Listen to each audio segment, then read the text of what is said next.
End of the first over, 3 without loss.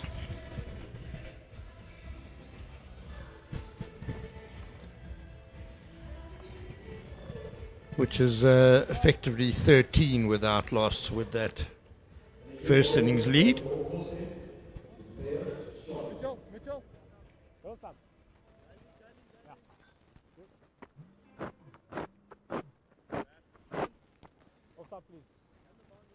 Sample warming up, getting ready to have a crack.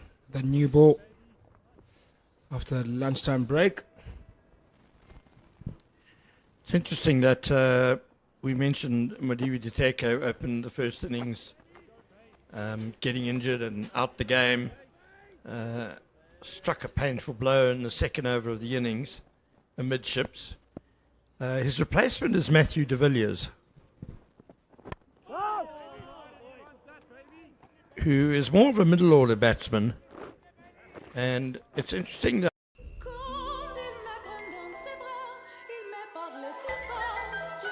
KYC normally bats number 3, but he has opened before. He used to open a bit for the DP World Lions, in fact.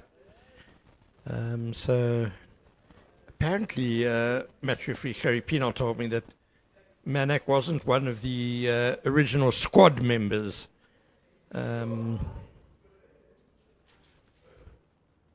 Nominated for that purpose. What a thumping shot that is by Jordan Herman. Oh, tremendous straight drive, straight back for 4. Shades of Matthew Hayden there. Oh, that's exactly what you get from him. Aggressiveness. And we called him a bully in the first innings. Now I think bully comes second nature to him because he's continuing where he's left off. Look at that straight drive. Kept his head still, kept his head in line with the ball. And that one went directly straight, just past the stumps there. Really good stroke. Nice way to get off the mark. Or was already off the mark, but nice way to get your first boundary rather.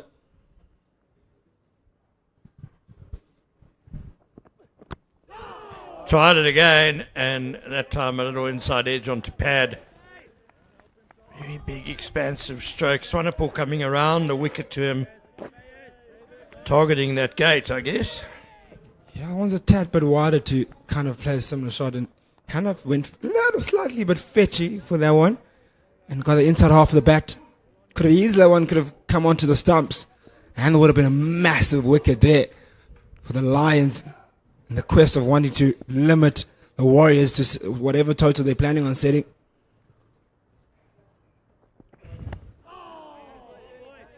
Yeah, Jordan Herman, obviously a key man in this Warriors batting lineup. He's, before his 100 in the first innings, he made 467 runs in the competition, which is the highest of the season for the Warriors. He was 64 ahead of Matthew Bietzke. He's now gone even further ahead with that 110 in the first innings.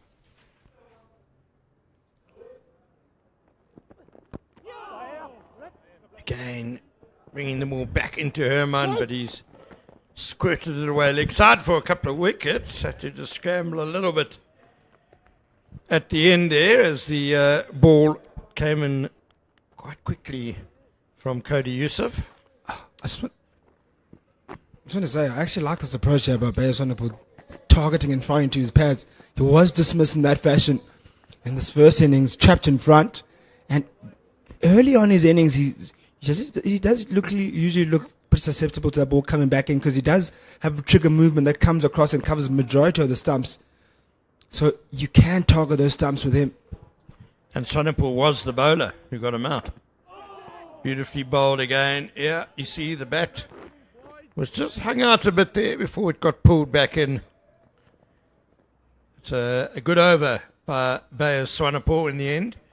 One thumping boundary by Jordan Herman. 9 without loss. Just on the Muhammad Manak thing. So you get to nominate 14 players, I think it is. So obviously you have your starting 11. But then you have 3 other players who are available as concussion substitutes or injury substitutes or whatever And the Warriors apparently nominated Thomas Carber as an all-rounder, Kerwin Mungru as the bowler, and Matthew de Villiers as the batter. So no Mo Manak, which is why he wasn't the substitute for Teko, and why the Warriors have had to really reshuffle their batting order and bring him Yanda up to open. Oh, interesting one there. Bring him up to open, we'll put him Yanda. You certainly want to hold his own and to be a big innings for him. A really big one. Great opportunity, isn't it, to show what you can do with the bat. He's got all day to bat. Just chipped up a bit there by Mnyanda. Cody Youssef looks like he's in better rhythm today. He's coming through really nicely. A lot of energy. Yeah, no, he's certainly looking a lot better today. He usually does give you 100% all the time, does Cody Youssef. I think he never lacks energy. I think sometimes it's the accuracy maybe, or a bit of luck. Some doesn't go his way sometimes. But today he's just got a bit of edge on him. And you always like to see that with Cody Youssef. It's always usually good signs. Oh, Mnyanda wants to be careful about that shot. Not accustomed to playing against the new ball. Yeah, Cody Youssef, yeah, maybe energy's not the right word. He is a very wholehearted performer, but I guess it's just the fluency, the rhythm.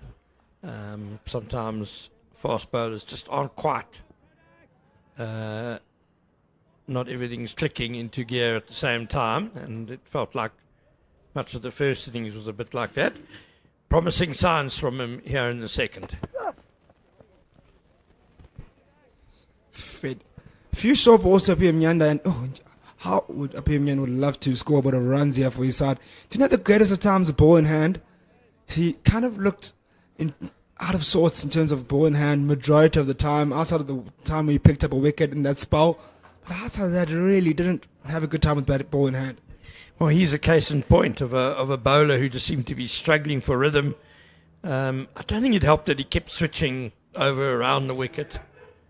I think he just tried to change too many things instead of just settling on, that's my area, let me try and settle on that. I think it also goes back to the point where we were talking about rhythm with Cody Youssef. I think it's a similar thing for him.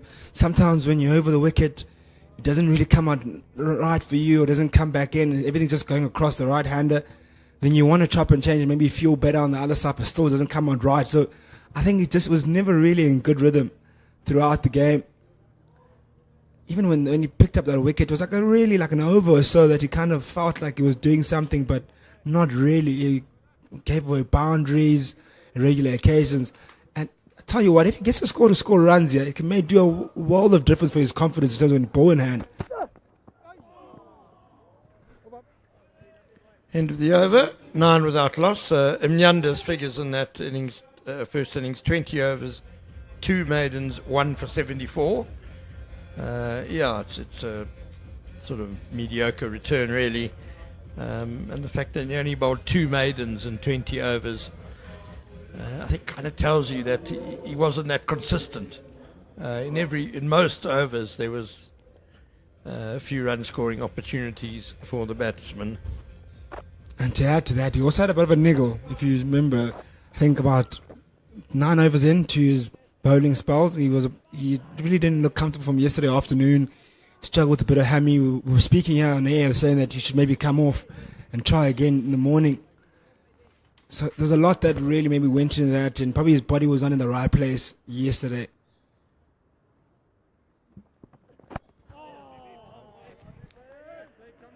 Mnyanda made a 37 with the bat earlier this season, and I've certainly seen him hold up an end quite well. He's still very fresh at his first class career. He's only played 5 4-day games previously to this one. That 37 was a career best.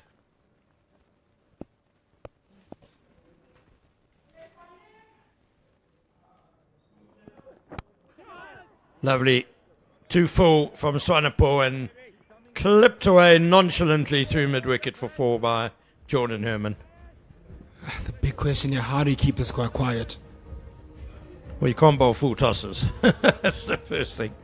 You can't overpitch, but Swanepoel struggled with that in the first innings a bit. Not a full toss, but a half volley, certainly, and also angling down towards the leg side. And yeah, you never want to bowl on the left-hander's pads like that. Easy put away. The guy coming at you like this, Ken, and you certainly want to apply pressure. What are your tactics going into bowling into a guy like Jordan Herman who you know will be positive and will climb onto anything loose? Just over square leg. Swanepoel's just been a bit straight in this over. He's was much better in his previous over at targeting the gate, starting it outside off stump and bringing it in. That one just clipped by Jordan Herman, but it was in the air and over the head of the fielder at square leg.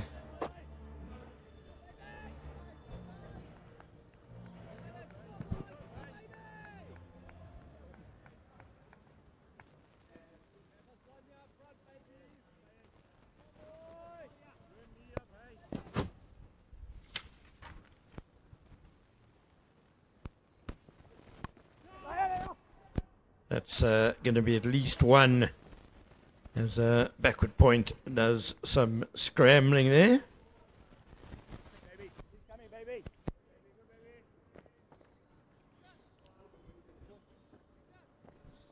He's I think he landed on the ball.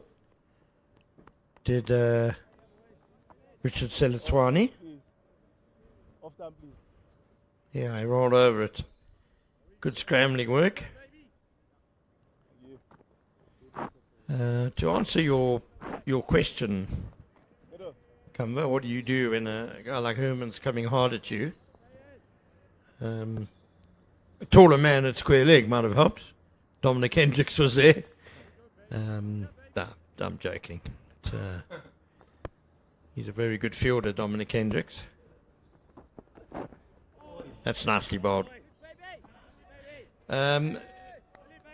Yeah, I think the last word you used in your question was loose, and that's what you need to avoid.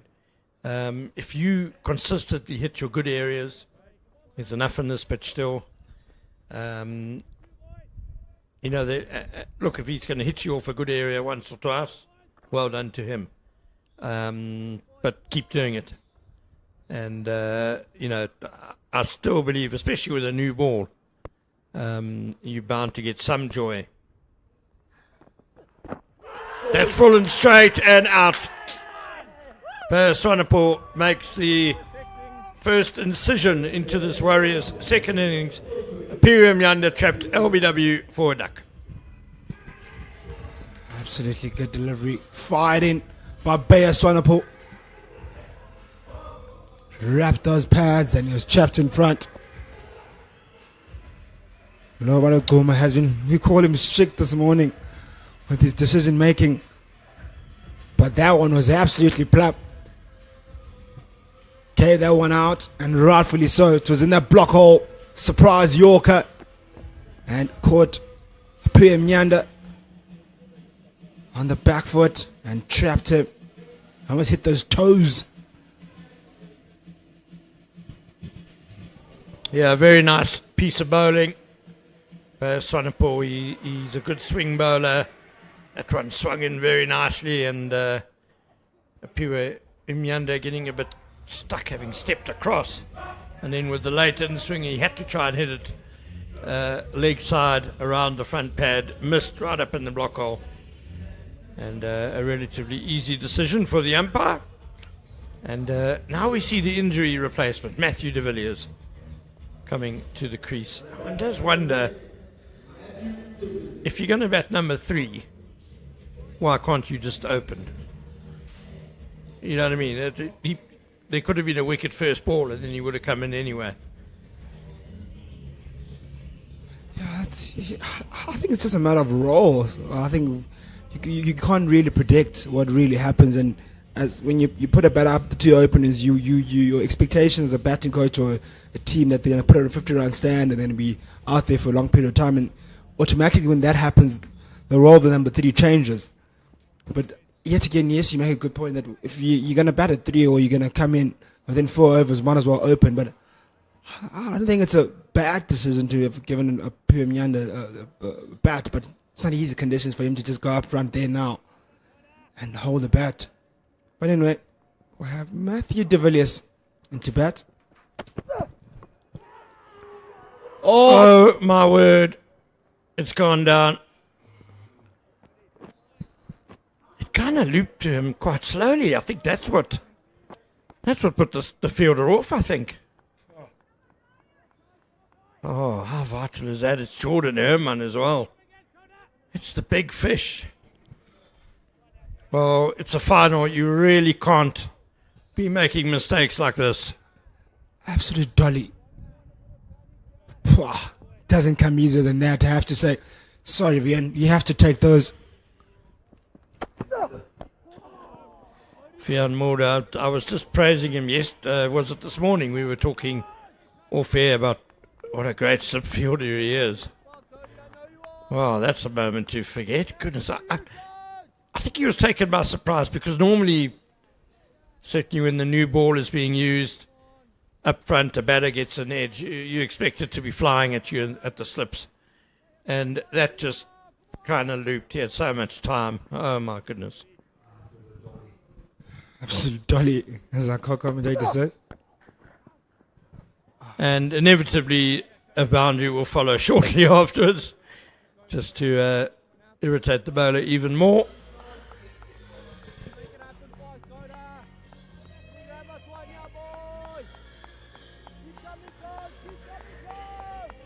How big of a wicket was that?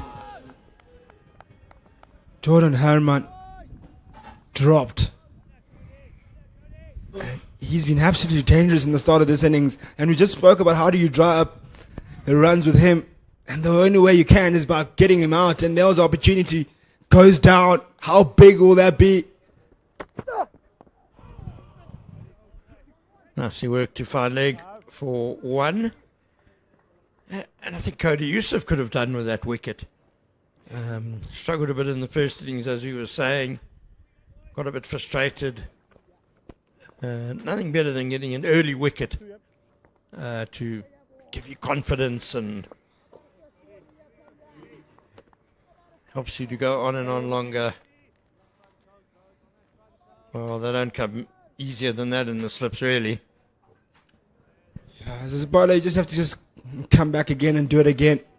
I know it won't be easy to get another chance of the last of Jordan Herman, who's in really good nick. Scored 100 in the first innings. He could obviously do it again. That's a good delivery from Cody Yusuf. Tough one to get first up for Matthew de Villiers. I'll tell you one thing, he'll be fired up now, Cody Yusuf. He won't be too happy about that drop catch. And we hope it turns out to be a more positive thing than a negative thing for him. And maybe gets him to even come in even faster and harder and more energetic. And he has to put that behind him now and come again and bowl, run even harder and make a difference for his side. Because he's been absolutely brilliant so far in his 2.5 overs. Well, he created the opportunity. That's what he must tell himself, that he's bowling well enough to have created one chance. He can get another. Oh, playing away from the body a bit there.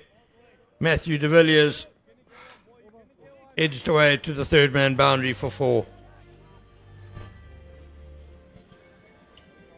27 for 1. And the Warriors, in the first 5 overs of their second innings, have stretched that lead to 37 runs. Poor Cody. What more does he need to do for the ball to go to hand? Gets a healthy outside edge of Matthew de Villiers and goes wide of that. Was it a gully in place? Or second, third slip? But anyway, it went wide of him. Probably created more chances than he ever did in that first innings. Cody Yusuf in terms of getting the outside edge of the bat. Bayer Swanepoel versus Jordan Herman again.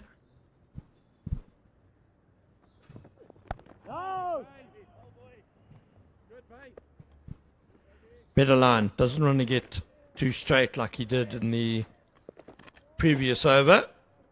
First over to Herman was very good. Needs to be back on that line. Targeting off stump. The way they've been bowling, I think if they managed to keep Jordan Herman quiet, a lot of pressure will be bowled here because there's many good deliveries and many opportunities being created. So the chances of mistake and the room for error is going to be a lot higher. Yeah, and he doesn't like to be kept quiet. No, too straight again by Swanepoel. Easy single for Herman. You can see Herman really feeds off that delivery that has a bit of width.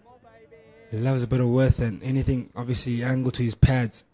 So you want to be really in between that off-stump line, fifth, sixth stump at most, to kind of not allow him to really be able to move his bat either left or right of him, keep it straight and make him play straight. And then hope the one, if you are bowling a fuller one, the one that nips back into the pads, or the one that really is the back of the length line, they might just slightly nip away from him and might get that outside edge. Nicely driven. Nicely fielded by Bjorn Fortuin. We saw Bjorn Fortuin in between overs there, just doing some shadow bowling at that golf course end. I'm not sure he will bowl from that end. He had a little bit of a whinge yesterday morning about how short the boundary is on that side. Said he just got mistimed into the flats at one stage.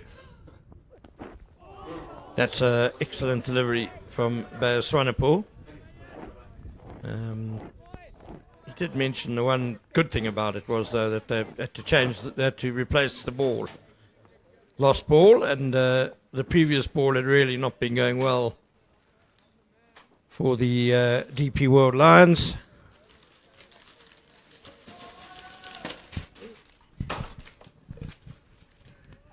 So at least one positive came out of that, but I think, well, depending on what wind there is, he probably preferred to bowl from the other end. With the long leg side, well, it'll be offside. What am I talking about? It'll be the... No, I've got it all totally mixed up. It's okay, can you start, kid? Ignore the last 3 minutes of everything I said. He will bowl from that golf course end. As long as it's not a left-hander on strike.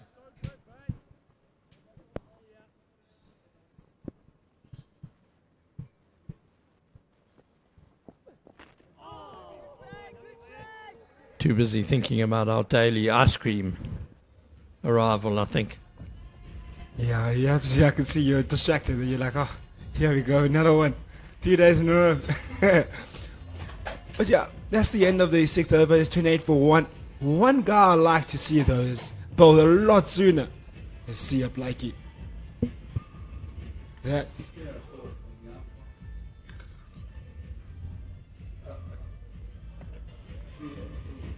I'd really love to see CSA Blakey get that new ball in the second innings. He was bowled in the 37th over in that first innings, and but too late.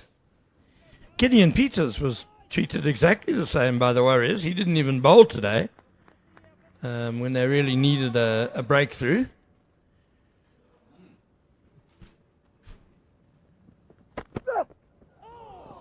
Lovely from Cody Youssef and Jordan Herman. You see he's a very confident batsman, but he just looked a bit uncertain there because it was such a good line.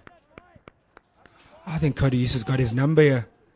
I think something might happen again. Yeah, Cody Youssef is in really good rhythm and hitting that difficult line that I spoke about, the fifth, sixth stump line.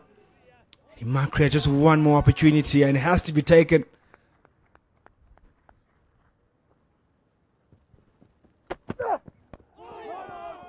That one skidded through a bit. Herman a bit slow to get forward. Absolutely love this version of Cody Yusuf. This is the version that got him to that Proteas setup. That bowls in this fashion, with this energy, and with this kind of rhythm. And he poses some real dangers when he bowls in this way. Very consistent, at you kind of bowler. He can give you that short one as well. He's got a very accurate short ball. So you have to be wary of that as well coming to you.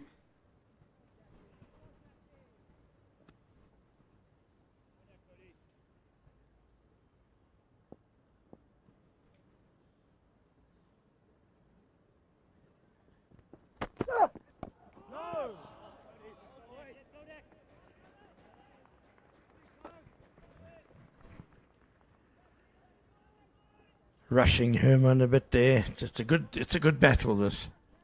Really good. I think this is probably one of the best balls in his last 3 innings he's had, Cody Yusuf. Been fortunate enough to watch his last 3 innings, and I think this is one of the best I've seen. And what a better time to bring up your best bowling performance in the final, your last innings, to give it your all. I'm sure that was the chat.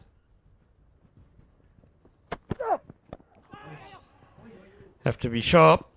Well read. Well judged.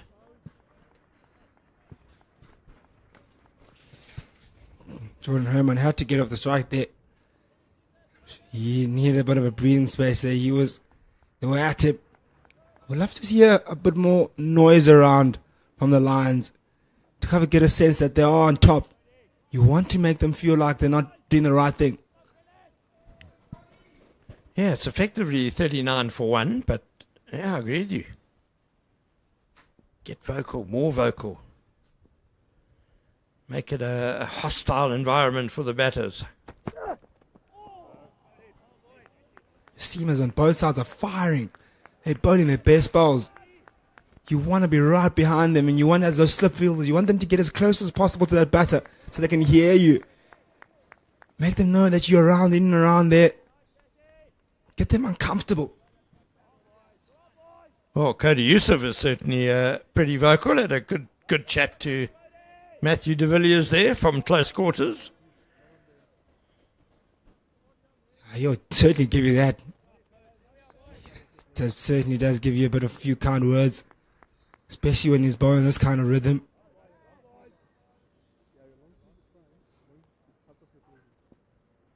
What a good over he's put together so far. That's a very good leave by Matthew de Villiers to end the over. The first half hour of the Warriors' second innings has come and gone. They are 29 for 1, extending their lead to 39. And there will now be a commentary change with Aslam Kota and Pendulo Magomani.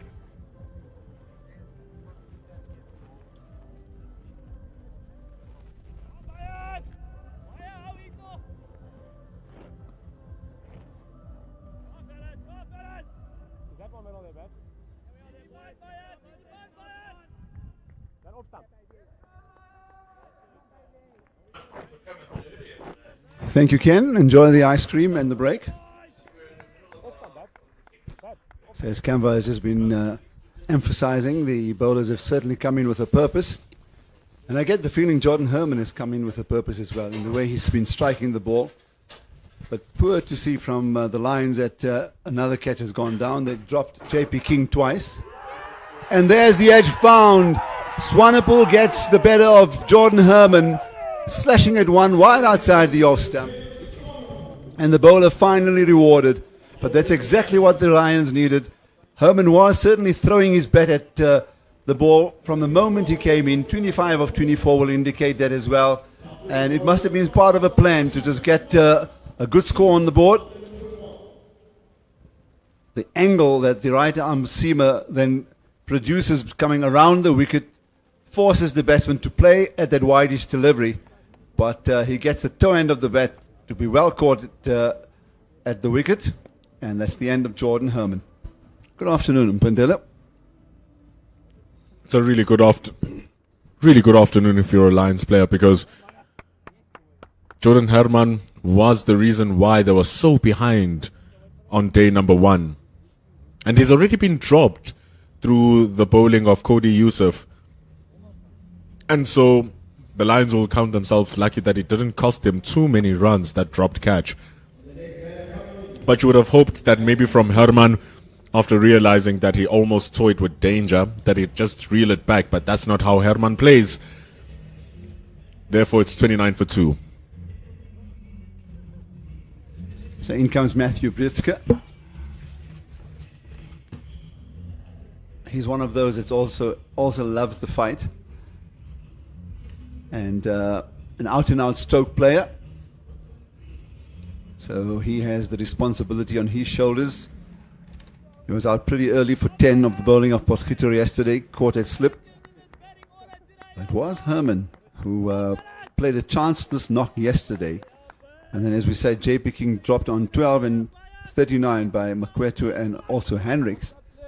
Went on to get 123. And if there's any difference in the two scores, and you have to put it down to that, not just one, but two chances that went to hand, and JP King then profited from it.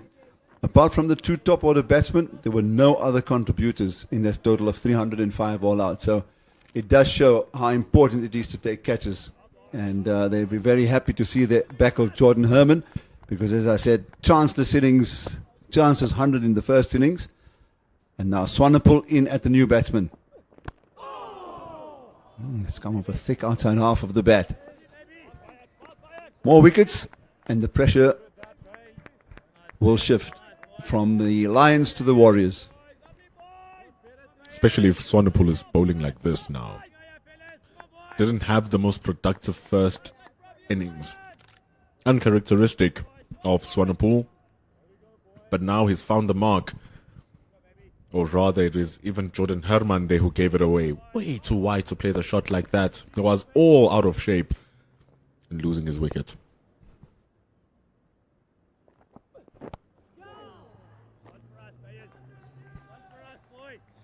Too wide, too short, which has happened on occasion, more than one occasion, from Paes Swanepoel. And Britzke is much too good to allow that to go without it being punished.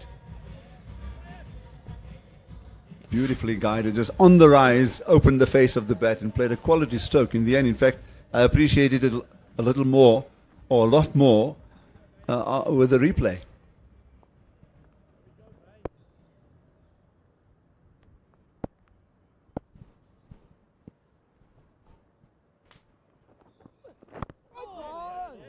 The other point to make, of course, is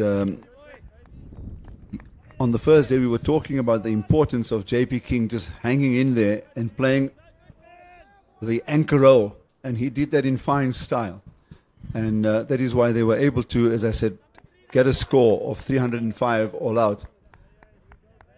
But having had a look at that Jordan Herman dismissal, it was the first real wild hit at the ball.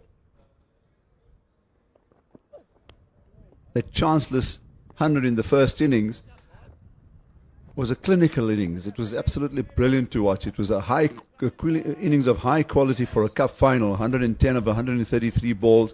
There again was a wonderful indication of at what a good rate he does score, 14 fours and 1 6. 7th 100 for him, also reached 3,000 runs. So top batsman at the top of the order, and the Lions will be really pleased with the 2 wickets down now. The lead 43 with that slender lead of 10 which Warriors managed to gain.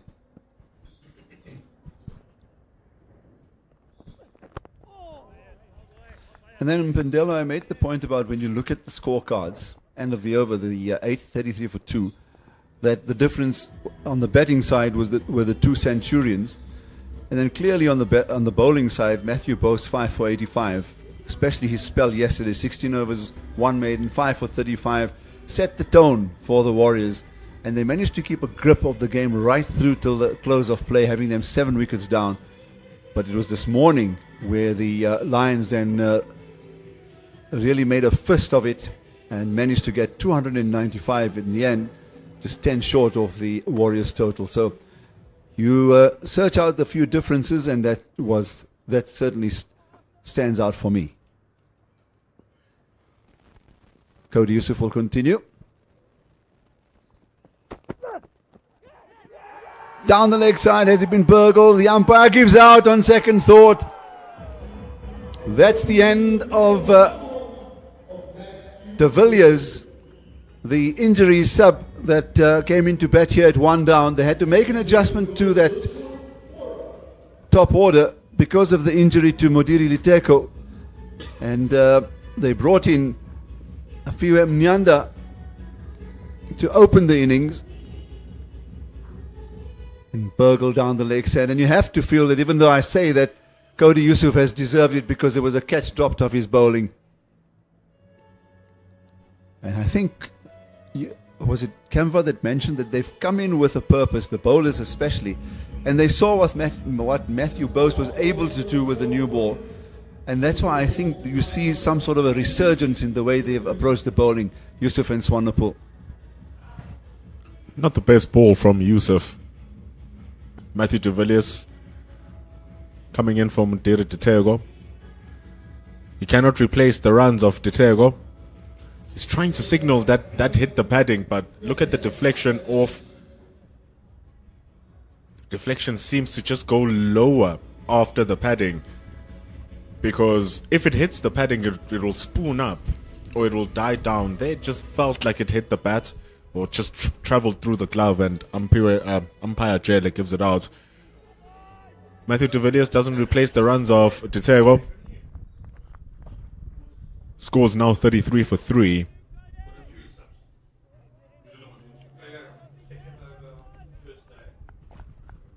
Sinathemba Qeshile. He comes in now. Started the season very good. He had a century, 126 to start it off. This is at the back of a 180 that he scored versus New Zealand Day, but now it's gone downhill for Qeshile. Hopefully he'll be able to rise up now, because the Warriors are in a little bit of trouble having lost those 3 wickets. Yeah, tail up for the Lions bowlers. A few more inroads. It's a long session because the innings came to a close at the stroke of lunch. So it's a full 2-hour session that they need to take advantage of. And the hot sun here at the Wanderers, a drying pitch. Strikes him on the back pad. Another appeal for an LBW, this time not given. That ball seemed to be tailing in towards the batsman's off stump. Qeshile manages to survive this one. It was on a fuller length as well. I'll be just curious to see whether it had anything to do with height, first of all, in Mandela, or maybe even just striking him outside the line of off stump. But it seemed to me that the ball was just tailing back. Looked a really good shout. Oh, it looked a really good shout. The only thing that could possibly save him here is the height where the impact was. But in terms of line, that was good. And the Lions here are really hitting the strides. This is how the Warriors actually should have bowled in the morning when they came in with the last 3 wickets to get. The Lions are absolutely executing this to the T. And I think it's important, this approach, this attacking approach, because you don't want to just be going through the motions. You've got to be, especially the new ball bowlers, they've got to be in that in-your-face type of an attack that really comes in at the batsman. And if the batsmen are able to shut that out, they can concentrate on their batting. But when it's coming to you from both ends, it's not just the easiest to deal with, and more so when your team are 3 down already. I like the way they're getting a bit of pace out of this pitch. Just watching where Esterhazen has been gathering the ball, at least at good shoulder height.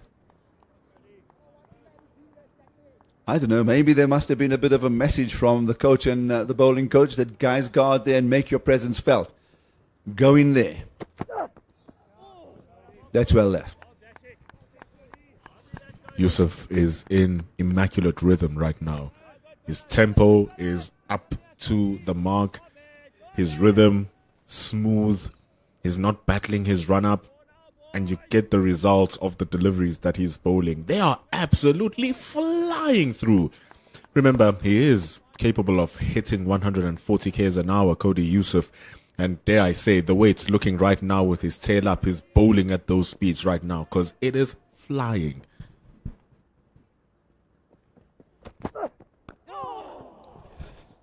Yeah, they're really right on top of the game are the Lions at the end of the 9th over, 33 for 3. 2 slips in a gully and then a short cover and then a shortish square leg just adjacent to the umpire. So attacking field set. And this has been a very, very good half an hour plus since lunch from the Lions. And they really needed to put their hands up to get back into this contest. They did with the bat this morning, and now the bowlers have helped the situation along. Of course, the Warriors, you have to say, have not been helped with the fact that there's been an injury to Mudiri Liteko.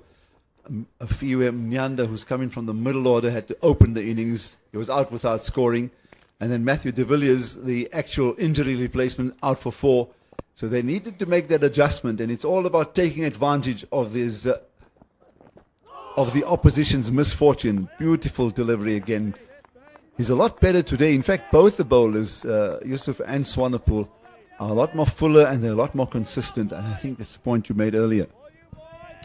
Yeah, I had a little chat with the assistant coach of the Lions just after the day yesterday.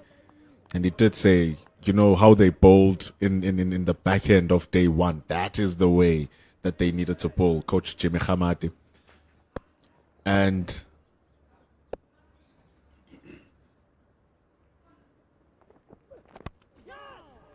it's a very good shot from Matthew Bretsky. Don't forget, he's one of the best one-day batters in the world. So can't mess around him too much. So flamboyant, driven for 4. Well, don't watch that step for now because he's on 8 and he's hit 2 quality boundaries. One off the back foot, this one off the front foot. Reaching for it wide outside the off stump. Wonderful hands. Middles it through that offside region for 4. It's a very nice strike. So, Coach Hamati did say, hey. They bowled much tighter. They bowled like this in the back end of day 1. That's why they were able to get so many wickets at the back end. So they tightened it up really well. And they got the result. So clearly, they are moving from the same wavelength from the end of the first innings to starting this one. Clearly going down the leg side that time from Bears Swanepoel. But it's showing now, Aslam, with the score at 37 for 3, with even the areas that they're bowling right now.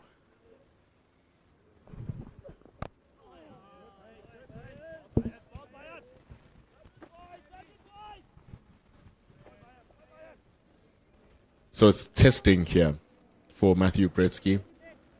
Didn't perform in the first innings. Flashed at a wide one. Was out for 10. And so he needs to dig in. Rashila needs to dig in.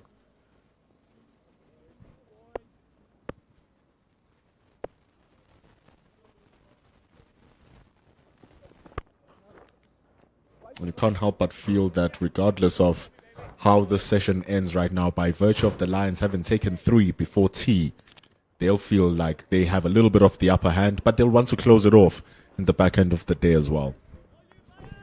Yeah, they're going to need to work hard. It's going to get easier. Ball's still very new into the 10th over. So good to see that even though Swanepoel has been hit for 2 fours by Bretsky, captain maintaining that 2 slips in a gully, backward point, a cover point, and then a deepish mid-off and mid-on, where Plaiki made a very good stop with that straight drive.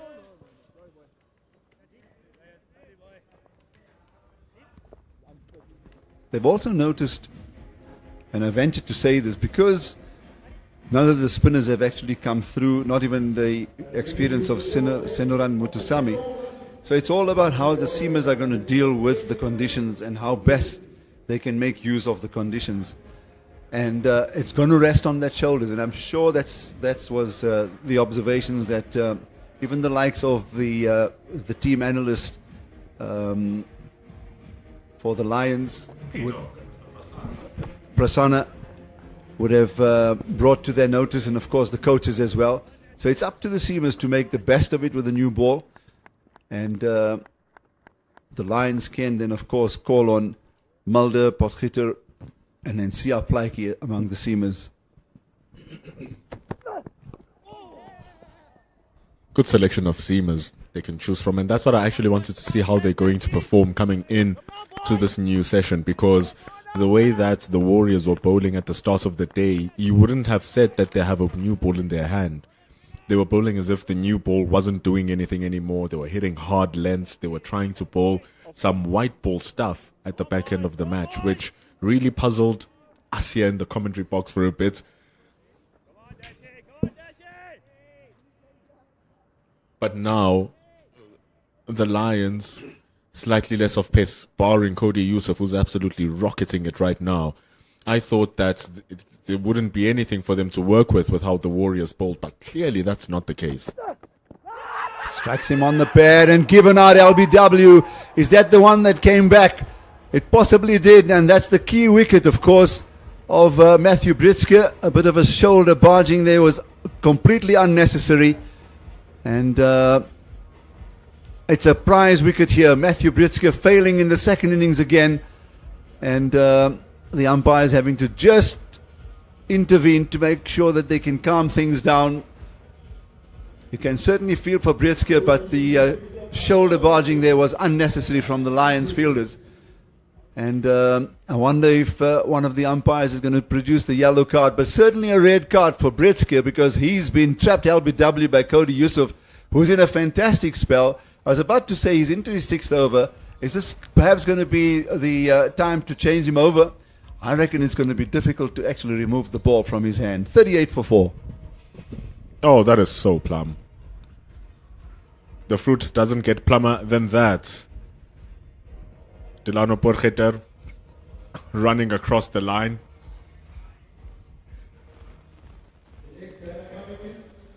Just getting a talking from umpire Tuma.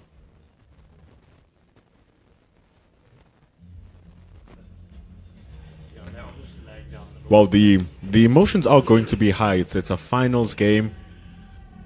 The wicket keepers chirping, the fielders are chirping, everyone is talking just to get the players out of their groove. It's a psychological game beyond it being a physical game. But what a ball from Cody Yusuf to get it out. Bang, right in the middle. Connor Esterhazen goes up. Everyone is exciting. Everyone is happy. Yeah, I think that little shoulder barging was rather unfortunate. I don't think it was deliberate. And but the umpires got in there quickly. I can understand the frustration from Britske, but he will appreciate the fact that he was out to an absolute beautiful delivery. And he does have this ability, does Cody Yusuf, to bring the ball back. It holds its line. And it wasn't too dissimilar from the earlier shot against Kashile, but it's the prize wicket of Britske that they're celebrating. 38 for 4. The lead is 48. And Lions right back in here with a vengeance on a bright, beautiful Friday afternoon here at the Wanderers. I was saying 3 wickets they'll be happy with. How about 4? With the way they're bowling here, Aslam, it could be even 5. Might be an end of play by tomorrow. I was saying the way things are so balanced, we might have a 5-dayer here, because 305 was playing 295 across how many? 7 sessions. So I would have thought that, we're going to see going into tea a score 50 for 1 at worst. This is something the Lions didn't even draw up, but they'll be happy that they have it now. Yeah, tough game at this level. We will see temperatures fray, and they played really hard. In fact, these days, the game itself is protected with the fact that they have a match referee now who notes all of these things. The umpires have almost a different set of rules when it comes to player behavior, unlike what it used to be like in the 60s, 70s, and 80s, when all of the great fast bowlers in domestic and international cricket had a proper go at the opposition.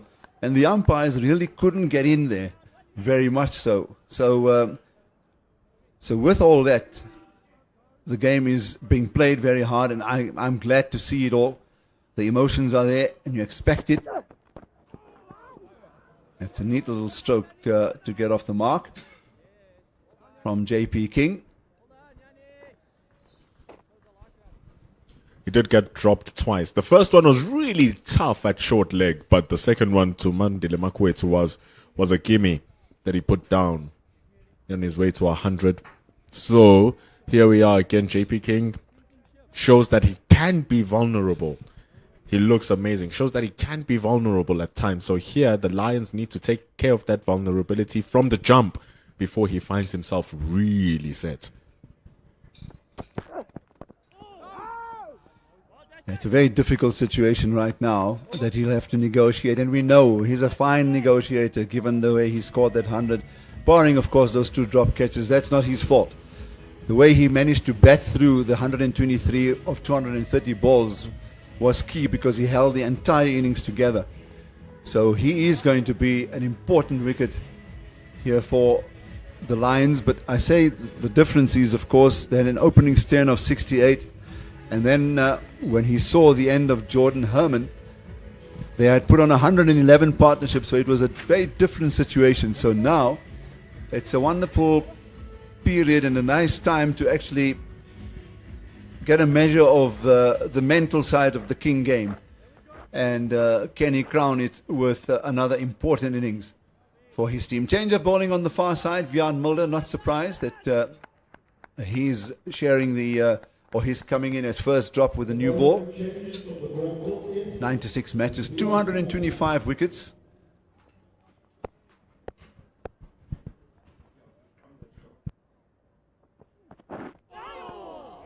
Immediately starts with a shortish delivery, but gets the ball to sway away from the right-handed Kashile, who, as you said, had a good start to the season. This is the cup final. Can they occupy at least till tea time and then take it from there? And I think that's going to be the first plan with this pair of batters. Oh, the issue though, Aslam, tea is 1 hour away. That is... That's how you're going to recover the innings.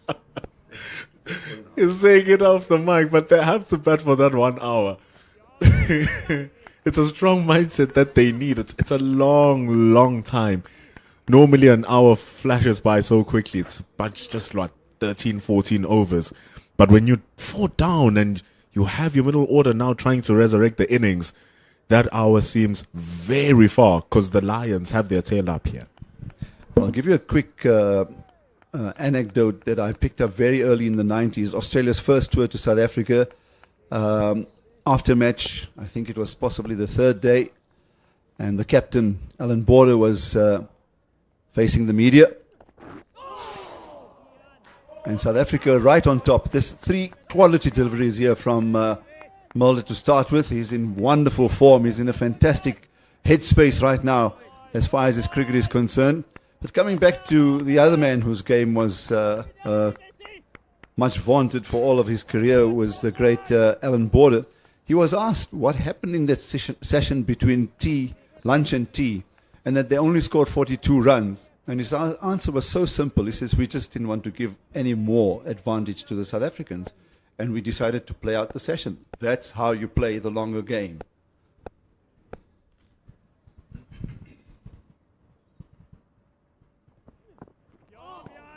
Because look, the body language of the Lions is so high. They're just exuding so much confidence. You can even hear them through the stump mic, how they're just chattering and talking. And that's what happens when you get 4 wickets in 10 overs. You have that spunk about you. And if you are able to nullify that pressure for a good 40 minutes, all of a sudden it starts to die down a little bit. We start seeing a couple of bowling changes here and there to spice things up. And then you start the next session actually with the upper hand, and you might still win the day. Well, I'll just make another point that I raised it earlier about what was the difference in the 2 innings so far. The double hundreds, the 200s that were scored by the Warriors, and then the 5 for 85, 5 for 58 by Matthew Boast, setting the tone on both occasions, the Warriors. And I'm quite certain that the likes of Alan Donald and company said, this is your 3rd final. You guys are new ball bowlers, Yusuf and Swanepoel. Go in there and make your presence felt. It wasn't good in the first innings. Go in there and do it. You are playing for one of the best franchises in the country. You are in yet another final. There's a great opportunity here. And that's why I use the word very purposeful in the way they came out in that first half hour. And so far, it's been very much the same. 40 for 4 after 12. Can't believe that this has happened in 1 hour. 40 for 4 at the iconic DP World Wanderers Stadium. Upon the return from drinks, we will have a commentary change. But Jordan Herman, he played the Jordan Herman way. But you can't.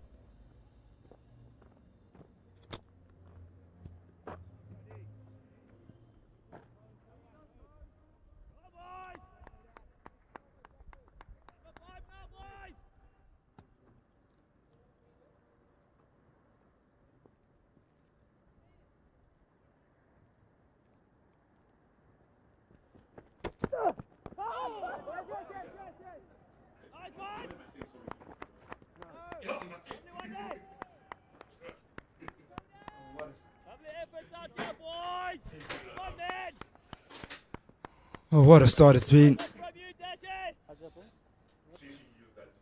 by the Lions. Absolute electric start.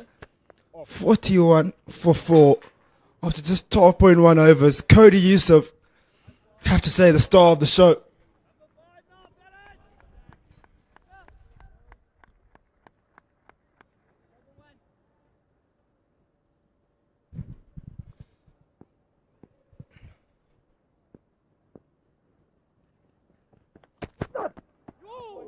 He's really been showing why he's the leader of this attack is Cody Yusuf. Took that ball and says, give it to me, I'll lead and I'll take us to a good position that can potentially give us this final. And he'll want to press on here. Very good rhythm. I said earlier that this is probably the best rhythm he's been in his last 3 innings. He's absolutely flying, hitting his areas, aggressive in the batter's face.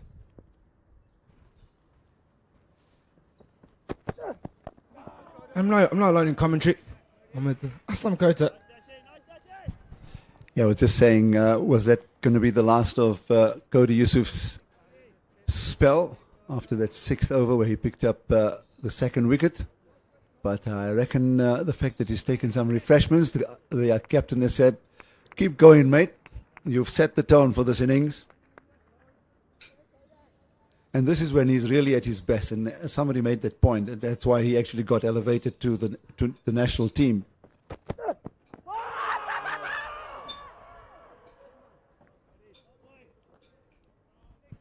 What a delivery. Really good delivery for the leave. That one was going directly straight to the stumps.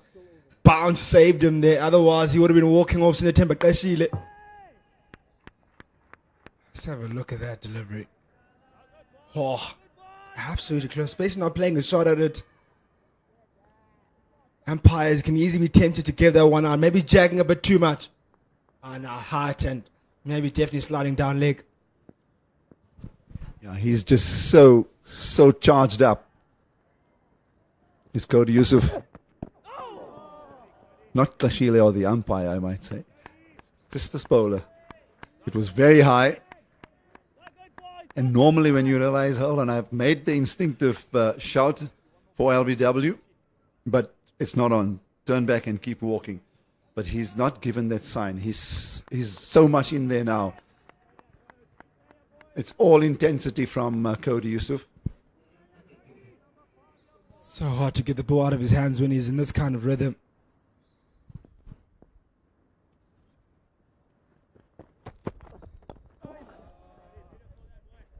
Shot by Sinetemba Kashile. Will certainly get a boundary for this.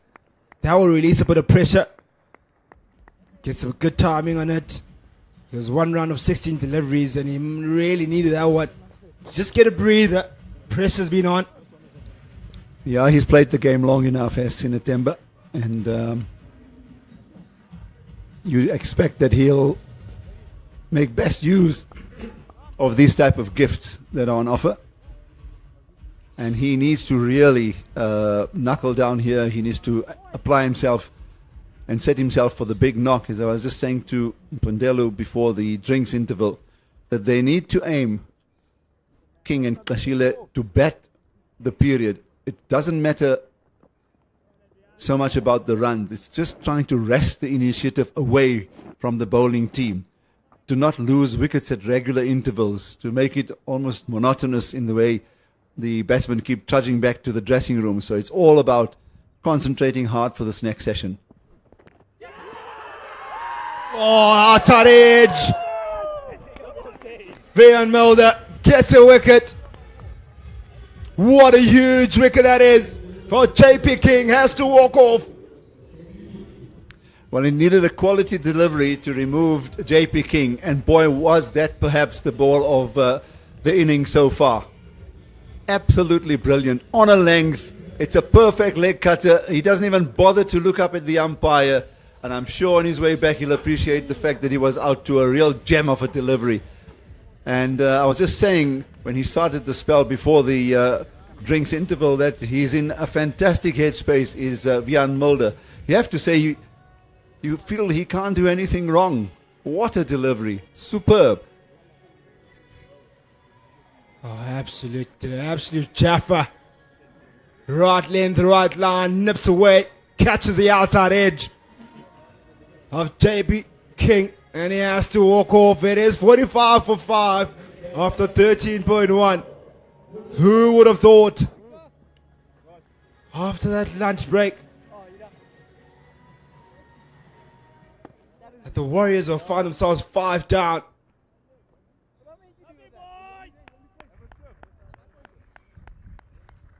He spoke about how they have to weather the storm.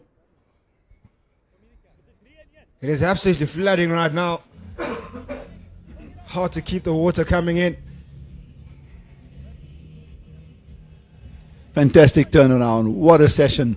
The best session of the match so far as far as the Lions are concerned. And champion teams do that. They fight back. They fought back with the bat this morning. They were all at sea yesterday, up against a very, very well charged up and skillful Matthew Boast, bowling at high pace. And then this morning, through that wonderful performance from Cody Yusuf as well as Bayer Swanepoel, who between them scored 25 and 35 respectively, with Delano Potgieter, who was 88 not out, took the score to 295, eventually falling just 10 runs short. So 55 for 5 it is right now. Tell you what, they have a nick of winning games in a session. Bowled at the task of 63 all out the first is in the previous game. And he thought Tuskers were didn't really bat well, but here, showing that again, trying to win this game in the session.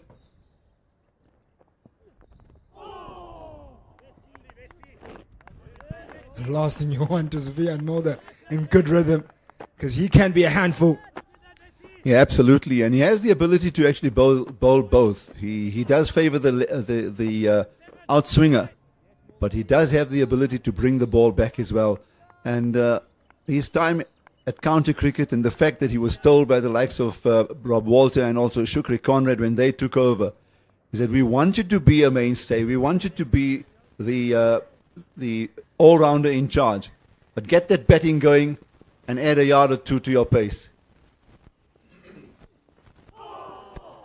I'm sure he's done that for sure. Scoring 57.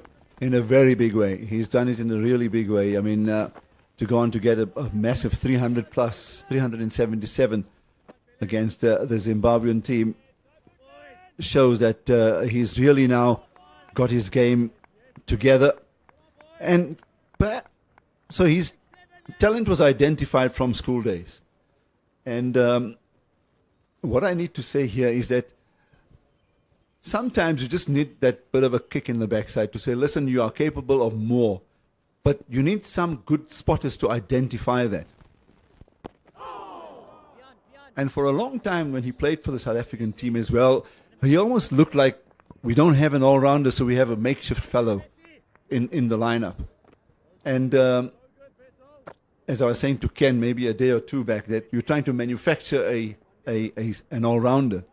And then, as I said, those two coaches possibly looked around and said, who do we go to? And I said, but this guy's already got the experience. He needs to just push himself a little further. And Mulder's done that. I mean, what a good time he had at the World Test Championship with the ball as well, playing a big role on that occasion.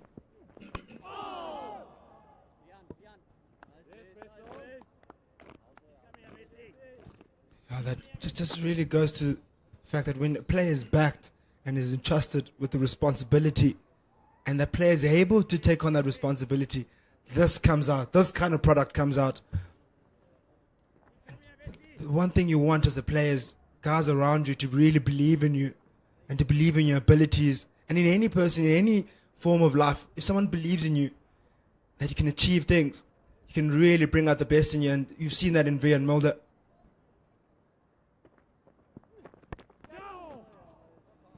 Gets it inside half the bat as Mutsami. And there's no cover on the square leg boundary. Ends up being a comfortable 4 to finish the over. And his 14 overs gone. 49 for 5. Warriors in serious trouble.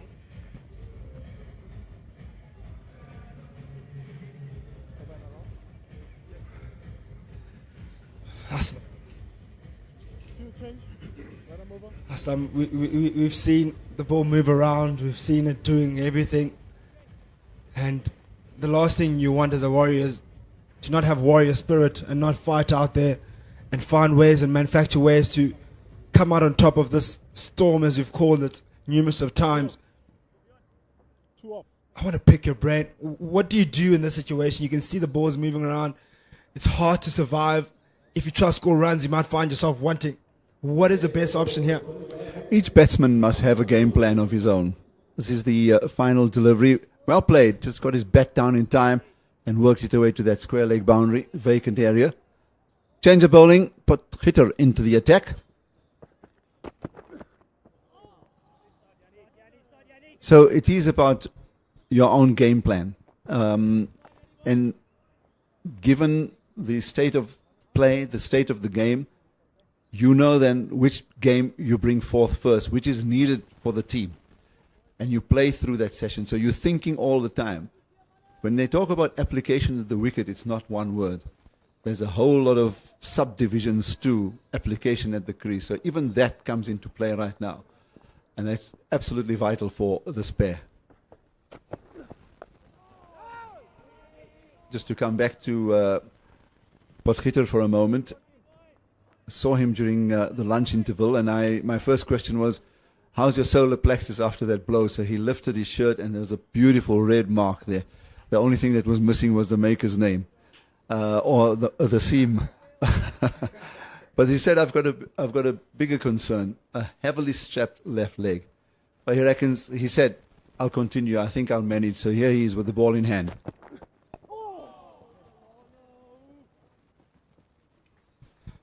It just shows that he's got the lion heart, and it's a final. You really want to be part of these moments, and usually players that want to be part of big moments and big games, they put those injuries behind them and they see what the team needs from him.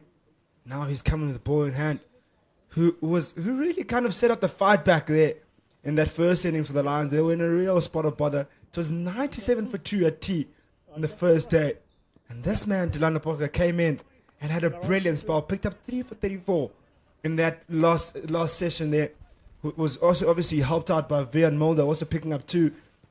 So he can certainly do something with ball in hand, and he can certainly fight, and you know he certainly has a lion heart.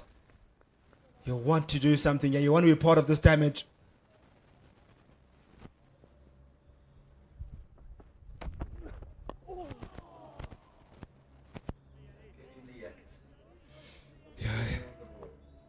Fought with bat in hand. He was part of the fight back in that ball in hand. Fought with bat today and the end of yesterday. Ended up scoring 88. Did Delano Potgieter. He's really got his hand up for a man of the match performance, I have to say. If the Lions come out on top here, he'll be up there. Really up there. With that 3 for 34 and 88. Not out.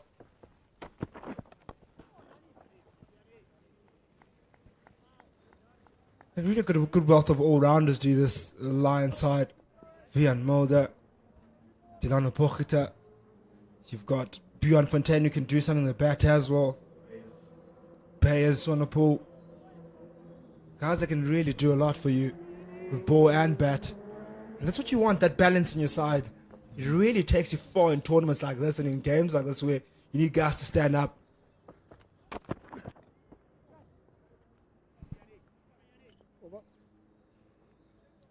End of the 15th, 50 for 5. So the value of all-rounders, can you put a price to it? When you talk about some of the great all-rounders that we've seen in South African cricket, in Pollock and Kloosner, Jacques Kallis on another level, and then, of course, in world cricket, we all know those great names. But, again, you talk about Potgieter's performance. He was involved in the 8th, 9th, and 10th wicket partnership. If you add 42 and 54 and 29, it tells you exactly the importance of him being not out at the end, shepherding the lower order all the way through, and eventually your team just 10 runs short of the opposition's total. So, to me, he's the most valuable player in this entire lineup, and I know that there's a quality lineup of players in this Lions team. But for me, he carries that mantle as the most valuable player. You talked about his 3 wickets yesterday. You go back the last 3-4 seasons that he's played. I mean, the way he's grown in his game. He said that he had to actually find a way to love the game again and to play it again. There was a short period where he felt nothing was happening and he was going to give it up. So this is his second coming, and it's been just so good to watch.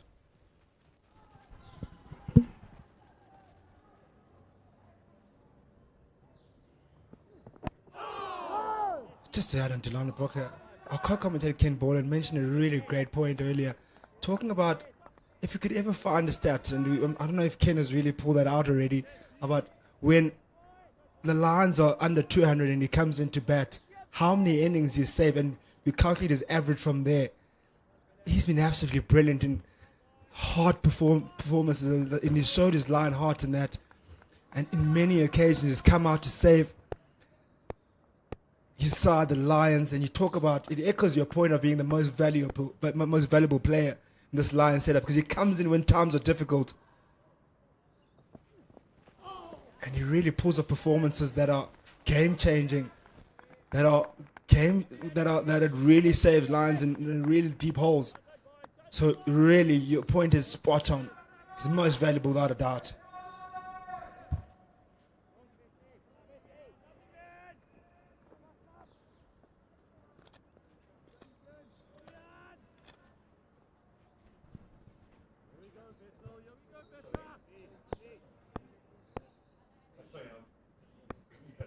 No, I'm saying right now.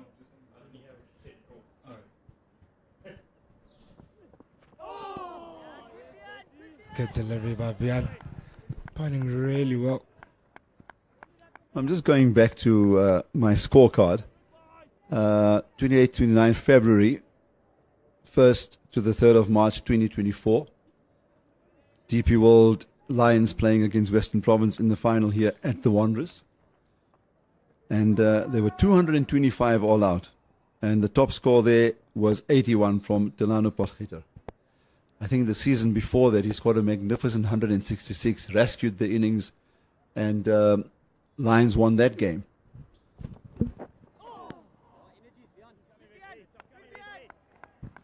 And then in that final, he was made to share the new ball. He got 2 for 60, sharing it with Cody Yusuf. But it was Moreki who got 5 for 65, bowling at 1 down.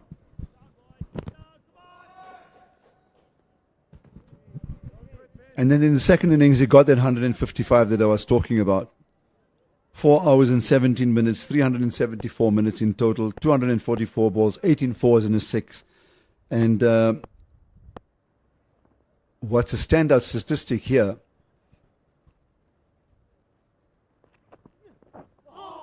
is that his was a score of 155.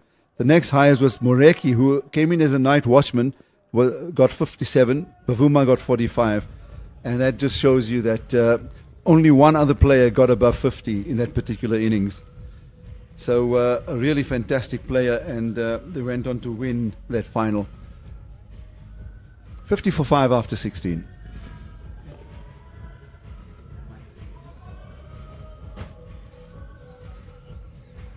Just hear those numbers, and it just speaks of the character of the man, the heart of the man, and just his. Hear that? First innings 81, second innings 155, and it doesn't take any kind of player to do that. It takes a man with character, with heart, and real grit to come out in difficult times.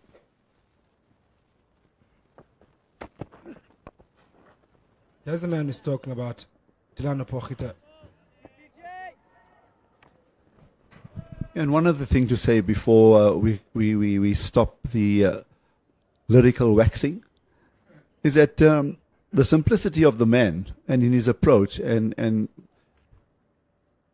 he's almost unnoticed in the field, in amongst his teammates. He's this quiet little fellow that gets his work done. I'm sure he may be more than a handful in the dressing room with his buddies, but out on the field, it's just he puts a very simple game together, and he allows it to just come together. And as Ken has mentioned, obviously, when it matters for the team.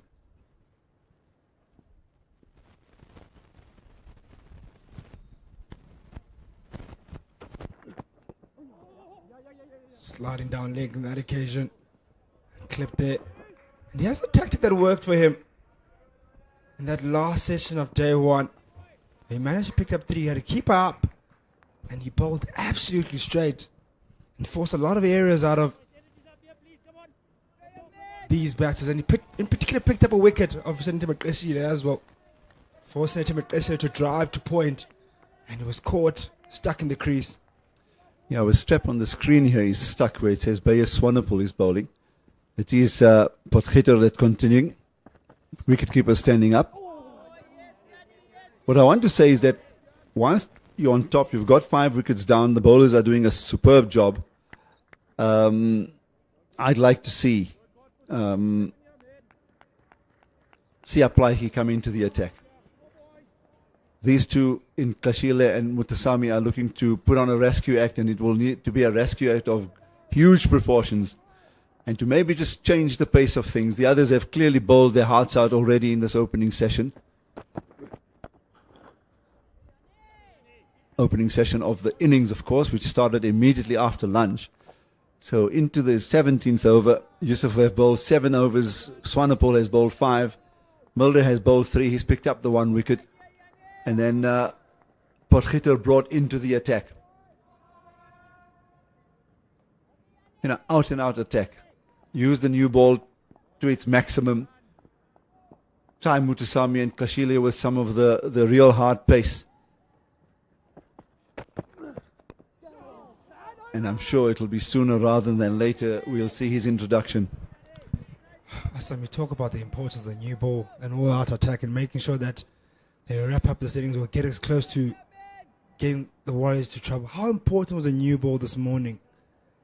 It came out at a time where the lead, I think, was just under 100. Margin just under 100. And how valuable were those runs scored post that new ball? And the Warriors never used that opportunity, that new ball, and let it slip out of their hands.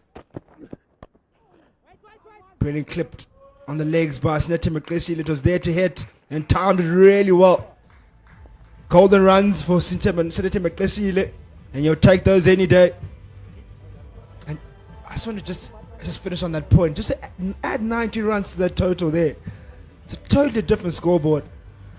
But now you're having to make the play and you have to set a proper total because you only have an 11-run lead. So new ball important is very, very, very important in this case. Let's have a look at that shot again from the Senator McGressy.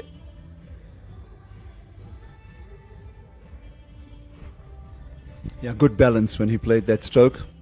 And the longer you stay out there, it doesn't matter what the bowlers can do if you got your game plan together and the match plan together and the game situation all up in your head, you'll produce strokes of that quality. Still Mulder on the far side. The golf course end, of course. which is the end this camera is at. Tickles it around the corner. Does Munjasami. Maybe worthy of putting a leg slip there. Leg gully. Yeah, it's interesting to watch. I mean, Mutusami, we've watched him now at international level and how impressive he's been. And I picked it up then as well, and I'm seeing it now early on in his innings. He's faced just 10 deliveries, plays late, and works the ball really wristily on the leg side as well. So I think all of those 6 runs have come on the leg side for him, including 1 boundary. So looks comfortable with the ball coming in at him on and around that middle and leg stump.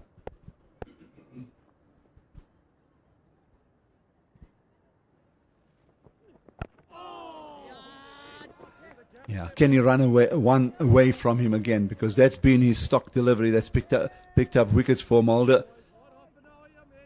And he also had 1 or 2 that came back. But the fellow that impressed me with the ball, where he had the ability to bring the ball back or hold its line and almost fox the batsman into thinking that it's actually going away from you, Cody Yusuf.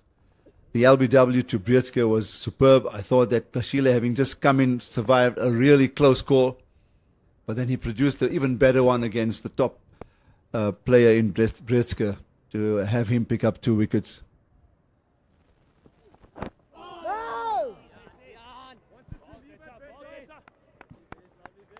What an unbelievable turnaround from this morning. The Lions have been the leading team, no doubt, with the way they survived the morning and managed to score those runs. What was it?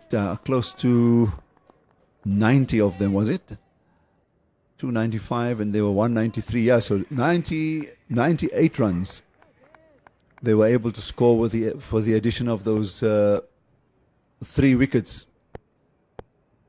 So that was a great performance, and now with the ball in hand. And that's what makes this version of the game so fantastic, because Kamva, it's so unpredictable. You can't tell what's going to happen in the next over. You could get a hat-trick, or a batsman just gets on top of you, hits you for 3-4 boundaries through the offside or wherever it may be, and suddenly you seem to be in your element. And that's why this is such a fantastic game. I mean, the most uncertain of games that you will ever follow. And this is what makes it even more interesting when you're a player in the middle who has to deal with all of this around your head. Oh, grabs the glove and drops short of the keeper. There's a fine leg in place to stop that going for a boundary. But you're absolutely right. How often has this game changed hands?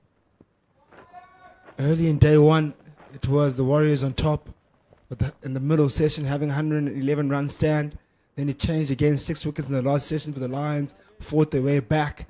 And then yesterday morning to the afternoon, it was all Warriors with picking up the wickets. The day finished with the Warriors on top. And then you come again this morning, absolute fight from the Lions with bat in hand. Played obviously for a moment by Sinatim Maqashile, but finds a gap at the point region on the offside, and if comfortably at the end gets the boundary. He's on a roll now, looking comfortable. And when you persist with that line outside the off stump, and you're not necessarily troubling the batsman, but he's always looking to make inroads from a batting point of view. And Kashile on that occasion gets a thick outside edge of the bat, but a deliberate stroke, and that's run away for 4 runs. So good for him in that it's happened, but we also saw it happen a little earlier with Jordan Herman having struck the ball so well, having come off a great 100, was then playing at a wideish delivery from Swanepoel and was caught by Esterhuizen. Time for a change in commentary, and as I was saying earlier, Sia Plaiki, sooner rather than later, needs to be brought into the attack. He's got ball in hand, and he's in conversation with Mulder. 64 for 5.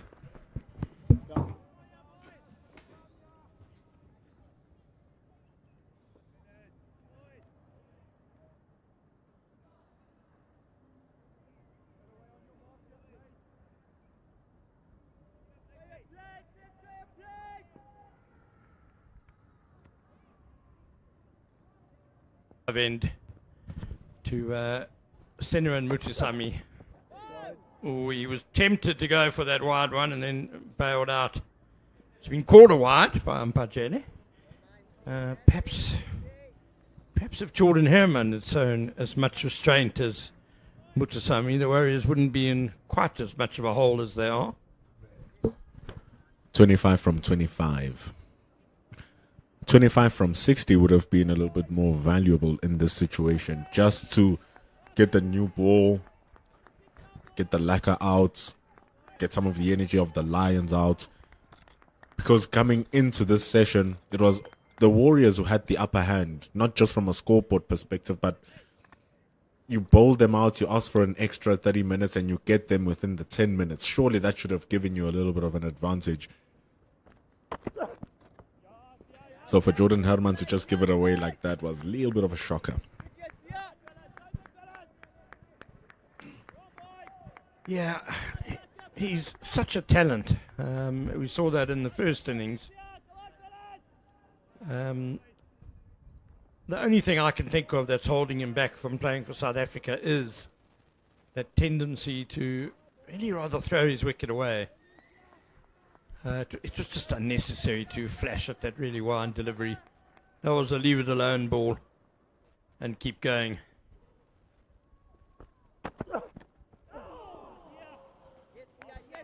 Nothing to leave there. The ball is jagging back into the left-handed Mutusami. Good ball from Blaki. Took a really long time for him to bowl in the first innings. Doesn't take much here. And the ball is doing a lot. It's actually really surprised me that the Warriors find themselves in this situation. Well, we spoke before the start of this innings about the problems of batting third when you haven't got a significant first innings lead.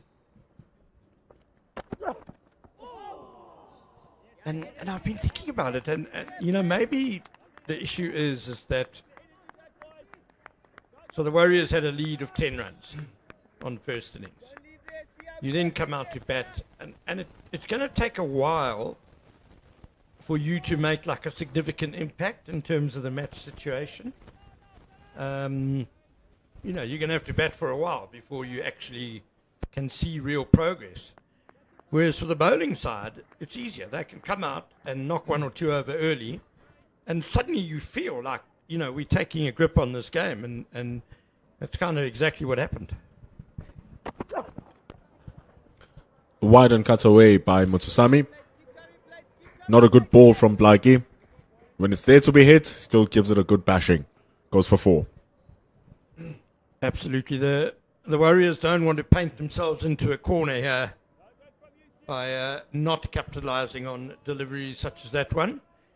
I think Kashila and Mutusami going about things the right way. The partnership is up to 24 already, and they've just been mindful of accumulating the ones and twos, putting the odd bad ball away for 4, and they've just got to just keep doing this. It's more like it from Blaki. That's where he needs to be all the time, and I think that's what he just tried the previous ball when it got cut away for 4. He dropped it slightly too short. Easy pickings for Mutusami. But for me here, my biggest issue is the working around of the batting order by the Warriors. I cannot fathom it. We sat and we spoke about it. We won't run away from the fact that there are regulations to ensure that there are black batters in the top 6. Sure that you have that balance in the team. You need 3 black players in the team as well. And so we had Kweshile in the top 6 as well. I just don't understand Mnyanda being taken up to the top. I genuinely don't. And then furthermore, having seen how Matthew de Villiers plays in the middle order, batting number 5, number 6, where he scored the 200 last season, you had JP King score 100 at number 3. And then you remove JP King at number 3, scoring the 100 previous innings. You send him down to number 6. You take your number 11 batter, you're sending him to number 1. And then the new guy who just come in now replaces him at number 3. I think there was just too many things that worked around, and then the whole balance is just a little bit aloof. Well, you've presented all the facts there, Pendula, except Nyanda was number 9, not number 11, but point taken. Yeah, and you know, it's got nothing to do with that black target. That's a beautiful delivery by Vian Mulder, maybe a fraction short though, because Kashila is number 5. Exactly. So they've got that covered, so we can discount that. You know, obviously it's a disruption to lose a player to injury, especially an opening batter. I would think then that whatever you then decide has to be the least disruptive. You don't want to add more disruption to an already disrupted batting lineup. You know, Matthew de Villiers comes in number 3. If you're going to come in number 3, you can open. I'm sorry, because you might come in second ball of the innings. So then you just make one change to the batting lineup. De Villiers straight swap for Teko at number 2. King stays at number 3. Pritzker 4. Kashile 5. Mudasamy 6. Happy days. There's only one change then to the batting lineup. But now we've seen number 9 go to number 2. New guy in at 3. Number 3 goes to 6. It's too much. And it's a rhythm thing as well. You walk in, it's 1 wicket down. You expect that you're going to walk in 1 wicket down after the first ball or after 10 overs.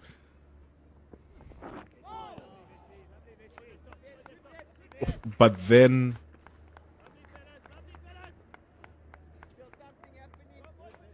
you have a rhythm of how you're going to play your innings out at number 3. You know that you can come in at the first over. You know that you can come in at the 20th over. So you're mentally prepared. And you've batted almost 10 hours like that. And then in the very same game, you now have to go into number 6 where the team is 4 down at 40. It's a completely different weight that is on your shoulders now at that time.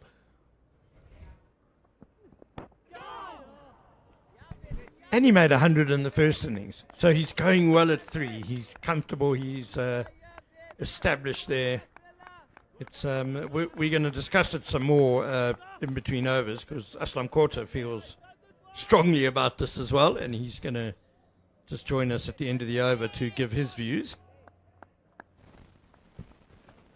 So it is a little bit strange. And the Lions are not making it easier. They're bowling their lights out here. Vian Mulder has constructed a fantastic spell here. This over, the ball just moving away from Qeshile, it's giving him problems ball after ball. It's really using that movement fantastically. Vian Mulder's getting the ball to pitch basically on off stump, and it zoots away. I just get the feeling that he's got a plan up his sleeve here. And I think it might have to do with patience. How long can Sinetembe Kashile keep leaving it outside the off stump there? How long before he just needs a bit of bat on ball? He is quite a stroke player, is Kashile. So far he's showing admirable restraint. It's tough goings here. 5 wickets down. They need to survive the next 20 minutes. Good looking drive from Qeshile. He counter punches. A little bit too full from Vian Mulder. It's a lovely looking stroke for 4. Ends over number 20, 73 for 5. And so, Aslam, your views on the shuffled Warriors batting lineup? Yeah, I think with the fact that you have the opportunity to have a replacement sub because of injury, and if it was going to be anyone in the top order, the experienced player in that Warriors lineup is Mohamed Manak.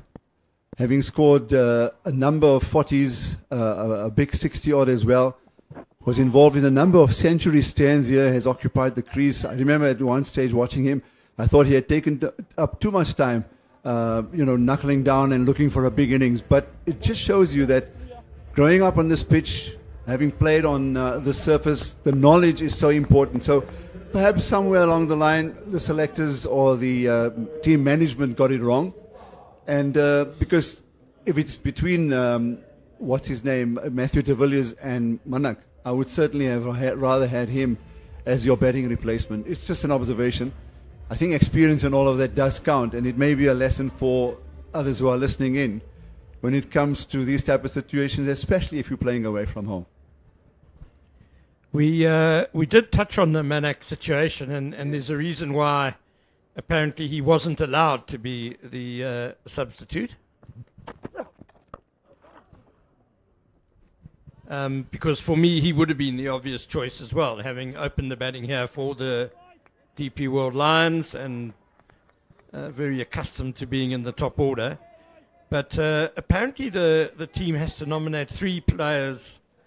So you nominate your starting 11, and then you nominate 3 other players who are your substitutes in case of concussion or injury. And apparently the 3 players the Warriors nominated were Thomas Carver as the all-rounder, Kerwin Munger as the bowler, and Matthew de Villiers as the batter. Well, I suppose you can't... as some has said, the choice should have been Manak, but I suppose you can't predict is the injury going to happen in the top order or the middle order. It's really fair. His debut was here. Mohamed Manak played really well versus the Tuskers. He's shown some good contributions as well throughout the T20 competition. And like Aslam has said, he's grown up here, so he knows this. It's his first year at the Warriors as well. Alas, could not be the option. But also in the same time, Matthew de Villiers is in fine reign of form. He had an extraordinarily good T20 competition. He hasn't played too many games this season. Only played, this is his 5th coming in. So it's a good replacement, because what you can get with him is that his versatility, his explosion can come in the middle of the order, and then his control can come in at the top of the order. I guess it alludes to your point, Ken, where you're trying to find a batter who can fit in any part of the order. Cricket is sometimes quite illogical, though, in its laws, and I'll expand on that after this delivery. So he wasn't allowed to be a substitute, but he is here at the Wanderers, and he fielded his 12th man yesterday. So I asked the match referee, Gerry Pino, about it, said, but he fielded yesterday, even though he wasn't nominated. And according to the playing conditions, that's fine. You can be 12th man.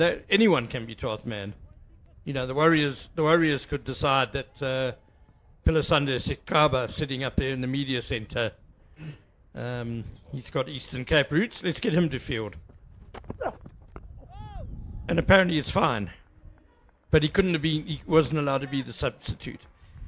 So maybe the laws, the playing conditions should be changed, that whoever's in your squad at the venue can be a substitute. All of this, of course, is governed also by the like for like stipulation as well.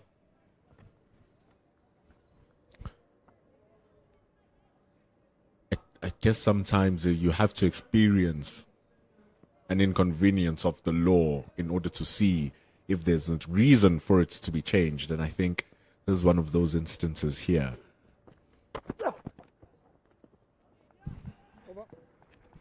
Siaplaki, though, completes his 2nd over.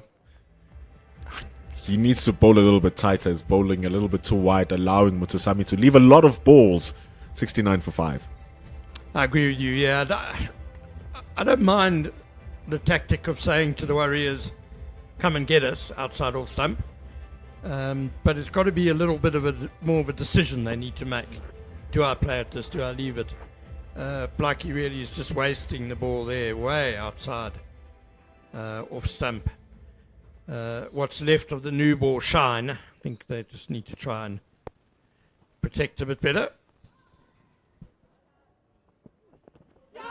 Oh, that is an absolute beauty from Vian Mulder. He's been playing around that outside edge of Snesemba Qeshile. Qeshile has no idea what happened there. It's like the gem of a delivery that got JP King out. I think just a bit of extra bounce might have saved Qeshile here. Oh, too much movement as well. What a beauty that is. Pitching middle. beaten outside the off stump. And we were speaking about like it being too wide. Just look at how tight. Just look at how tight the lines are here from Vian Mulder. That's a little bit wider, but that first ball just indicates exactly where you should be bowling. Trying to bowl it on that fourth stump line, trying to bowl it on the off stump line. Like there was just bowling 2 sets of stumps away, you can even say. Just need to make sure that you are hugging the stumps. Well, that first ball of the over, Krishila had to play. I mean, look at that. That's pitched middle and off. No option but to play. So it's fabulous bowling.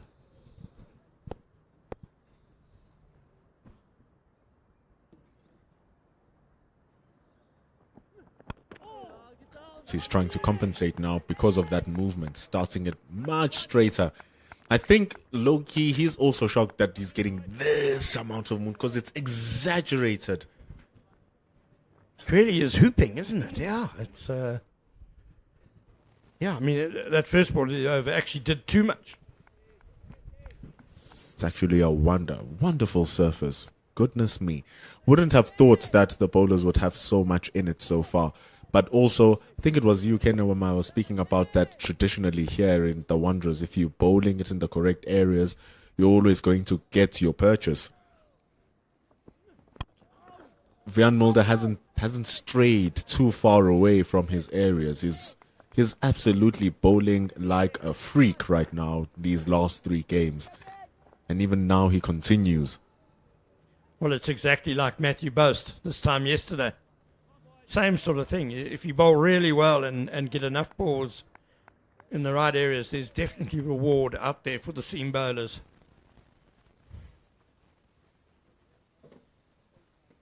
And it'll just have the Warriors thinking back to their bowling effort this morning, where, especially with that second new ball, they just really weren't on the mark.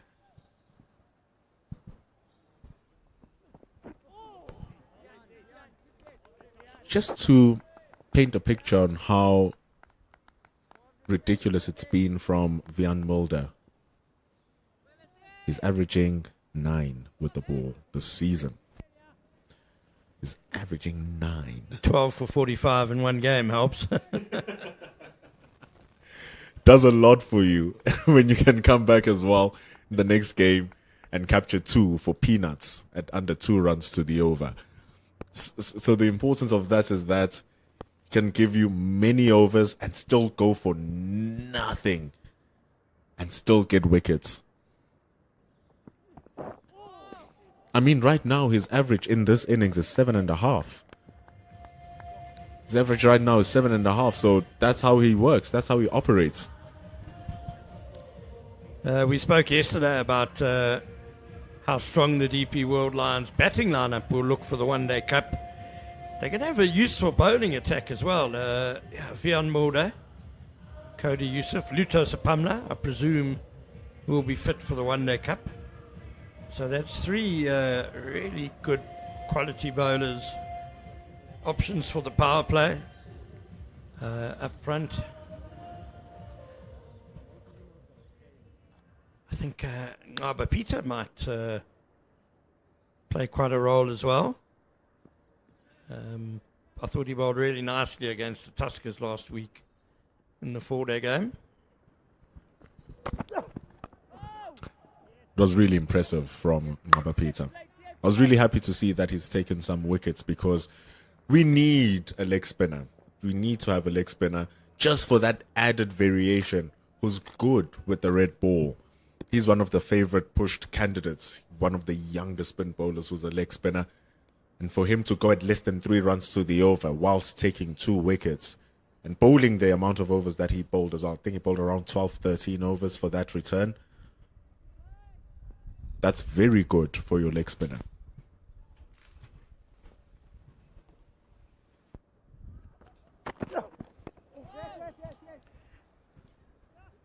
Yeah, Ngaba Peter obviously didn't bowl in the first innings when the Tuskers were out for 63. Can't really bowl when it's 63. But in the second innings, figures were 16 overs, 4 maidens, 2 for 42. And I think it was 18 off 1 over that he conceded. Who would it have been? Was it... it might have been Sean Gilson, took a bit of a liking to him in 1 over. So that's 15 overs for 24, say. I was very impressed by his control, mostly. It wasn't so much the wickets that interested me, but I thought he bowled with really good control.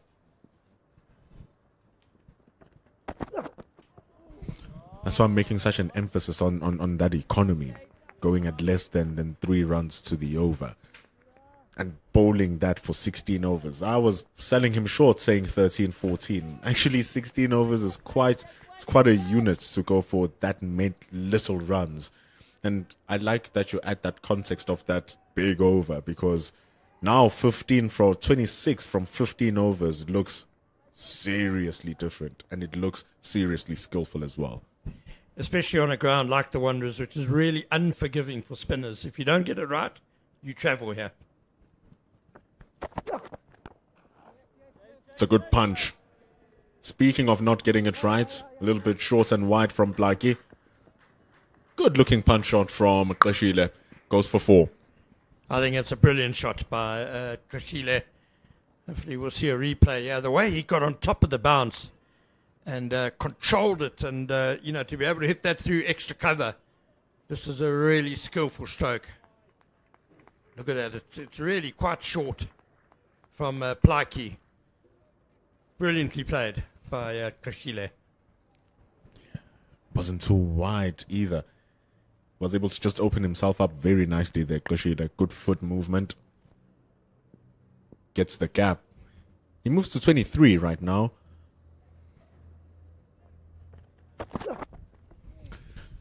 And you would have hoped that maybe with the adjustment going into the right hander, Blakey would be able to just get it to be tighter like we were speaking about. I think he got it right with the first ball that he bowled to Krishile, but then afterwards he's gone back to being a little bit too wide. And it's funny that if he was bowling like that to the left-hander, the ball would be exactly where you need it to be. Yeah, he's just struggling a bit, Sia Blakey, in this spell. He's the sort of guy, though, that if he does get it right, there's a bit of X factor. He could bowl a wicket-taking delivery. Something like that, Ken. Not too far away. Krishile shuffling across his stumps a bit. Half shot from the Lions. Nice ball to end it up from Sia Blakey. Sometimes sometimes, especially like this, it's something Pat Cummins and Kagiso Rabada were speaking about it, how they were bullet fast in their 18, 19-year. I mean, we got to watch it and experience it as well. But then going into their 20s and late 20s, it became less about pace and more about control, ensuring that you land the ball in the correct areas, trusting that your technique is going to allow the ball to do what it needs to do. And I kind of feel as if he's trying to go a little bit too fast here. See, up like it really throwing everything at it. And sometimes you can reel it back just a little bit to ensure that you have more control over the ball. Absolutely. Sean Pollock was a major case in point. Started off as just a real firebrand bowler, but developed tremendous skills. The only thing I will say about that, though, for Sia Blakey is his captain might have said to him, just run in and bowl fast. That's the only thing we don't know. The captain might have given him a bit of license, Don't hold back. Come in and blast. Bjorn Fortuin, here he comes. He got a wicket with his first ball for day 1. Right through the defences of Ditego. When things were looking really dark for the DP World Lions, they were desperate for a wicket. It was the 20th over, and the score was already 68. Lions having won the toss and elected to bowl first.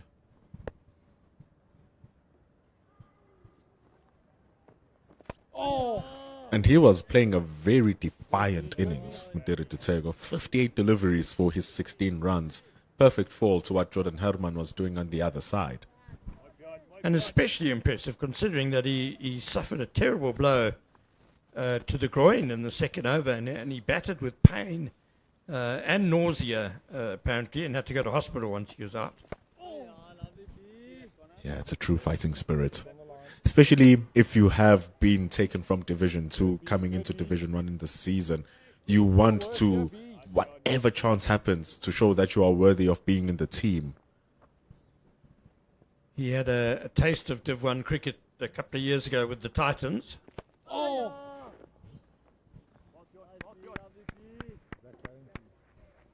Yeah. Had to just go find himself. Titans do invest in young talent, though. That is the thing. They do invest in young talent. You look at the likes of Jorik van Schalkwyk, the likes of Schalk Engelbrecht.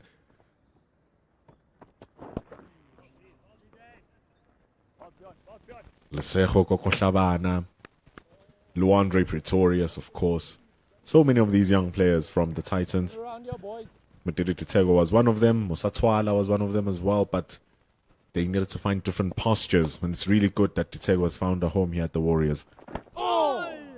25 years old now, Madiri Diteko, so starting to understand and discover his game, and that's going to be key. So I just want to make the point while we're on it that I think in South African cricket we've got the system a little bit wrong. We're actually not doing our black African batters much help, I fear.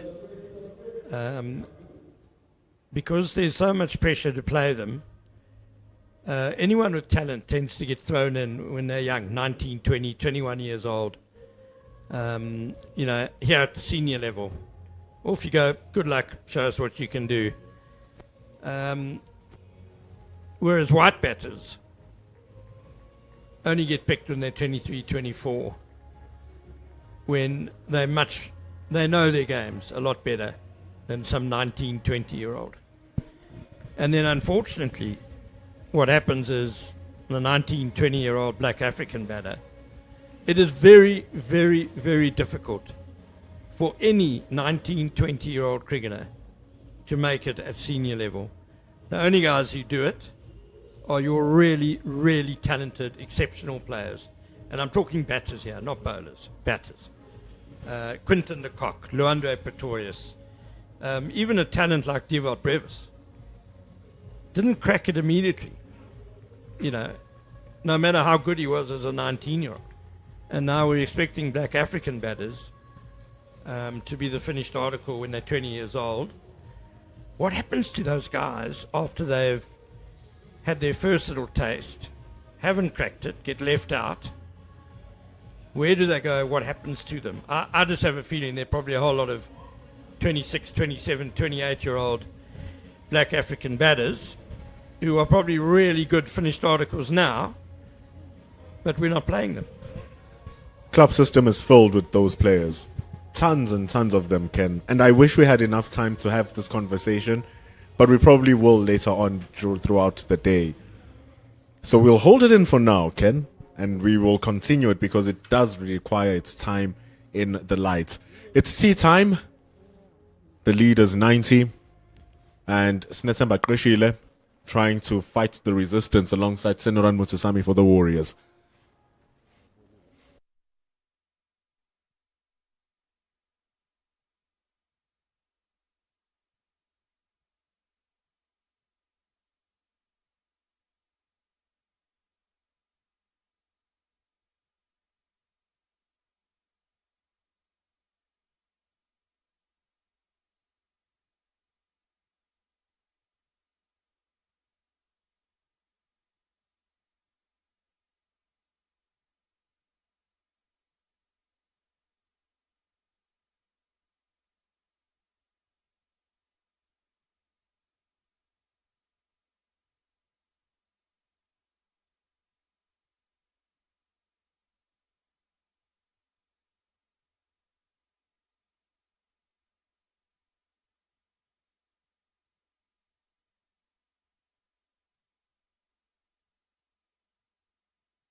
Hello and welcome back to the DP World Wanderers Stadium.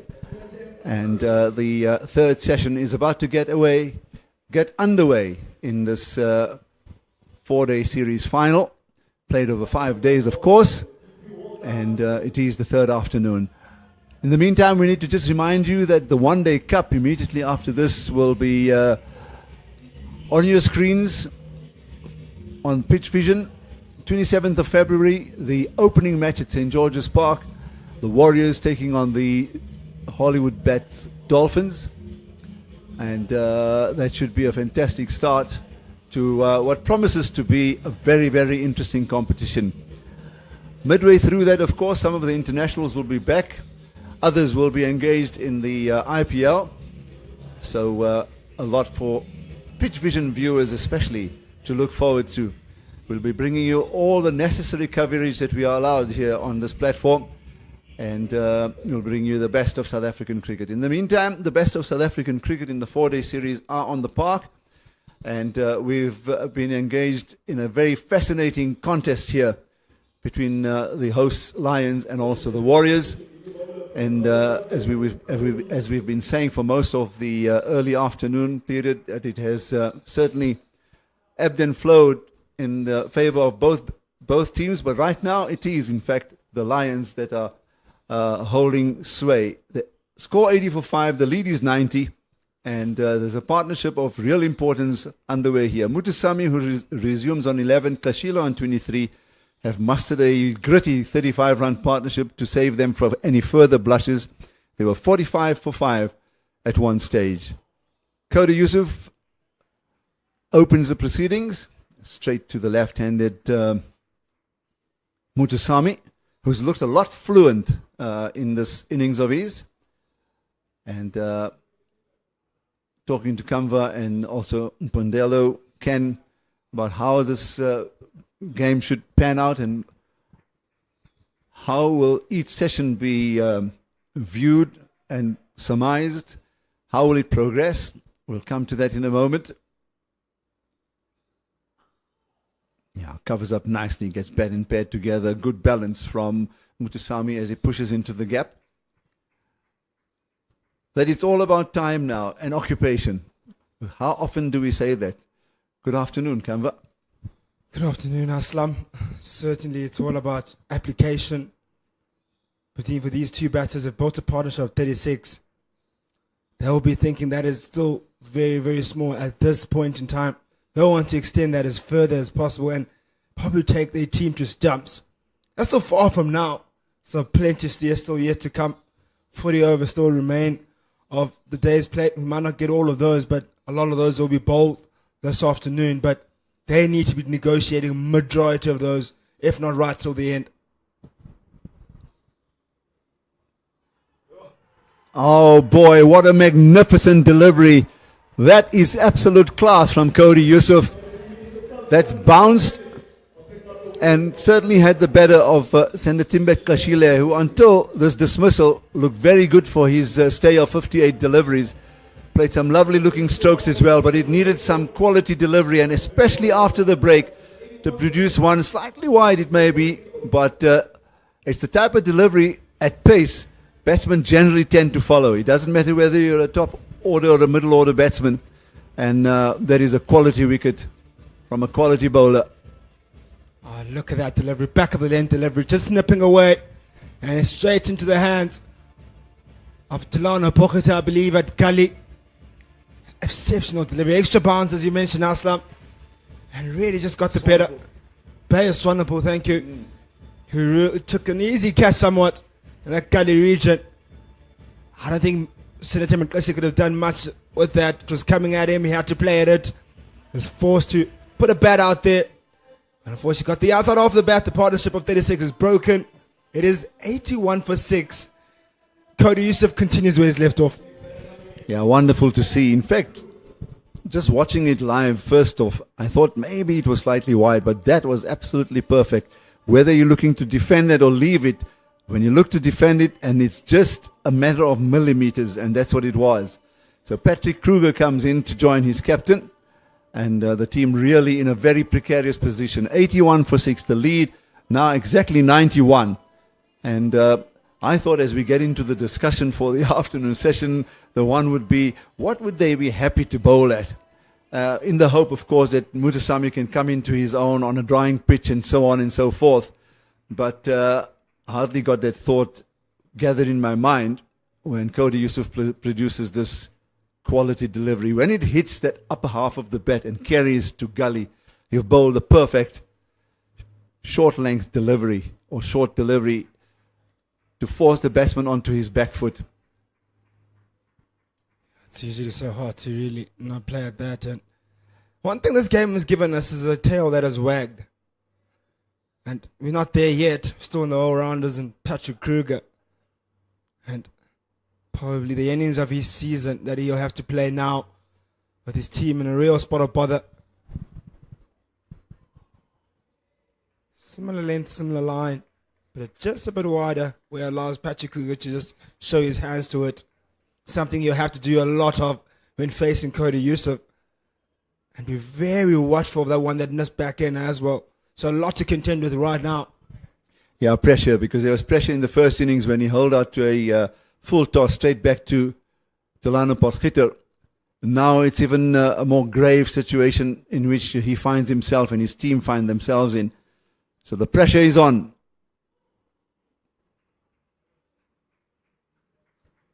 What a perfect start to a session. The fact that there have been a procession of wickets, so yes, that's been, but so often there's a partnership that gathers. In this case, it was just worth 36, but on many occasions, it may be a lot more than that, past 100 as well. And the best way to start a session is the early wicket, and then you set the tone again. Cody Yusuf now, 3 for 22. Picked up 2 for 50 in the first innings.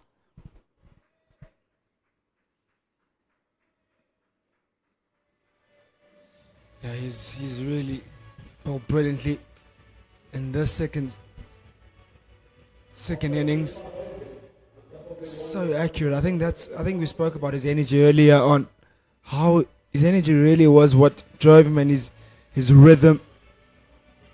But I think take nothing away from his accuracy as well here in this session. And before T as well, he really just hit the mark so consistently. After that lunch break, he set the tone, as you've mentioned. And it's so important for your leading fast bowler to do that and to lead from the front and ask the early questions. I have Bayer Sonapul, who took the catch just not so long ago. Yeah, 2 for 24 in his first spell. And in tandem with Cody Yusuf, they had the team in lots of trouble. 18 for 1, 29 for 2, 33 for 4, 33 for 3, 38 for 4, 45 for 5. And that's a perfect example of how the two leading lights with the new ball made inroads. And of course, Mulder got in the act as well. Produced a fantastic delivery to outfox the very reliable J.P. King, who was a first inning centurion. So they broke the heart out of that top order. Did Swanepoel and Cody Yusuf to have the team tottering at that score. Clearly, when we talk about momentum, it was gained with the fact that they were the Lions came back with a fighting performance. They were 193 for 7 overnight, and the last 3 wickets produced exactly 98 runs in that opening session this morning, the third morning.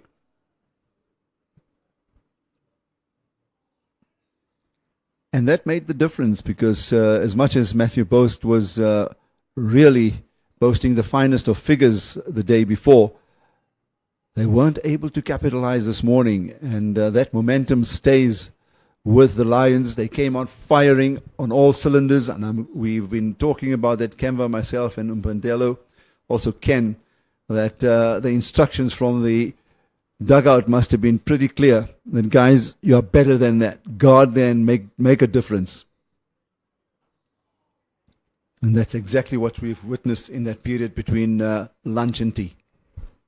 Exactly. they've come out firing from all cylinders, especially this pair that's bowling right now in Cody Yusuf and Bez Swanepoel. But I do want to say, I want to revisit the conversation that you wanted to mention before that wicket had fallen of Tinatembekesile, of what would be a target here that the Warriors would like to put on.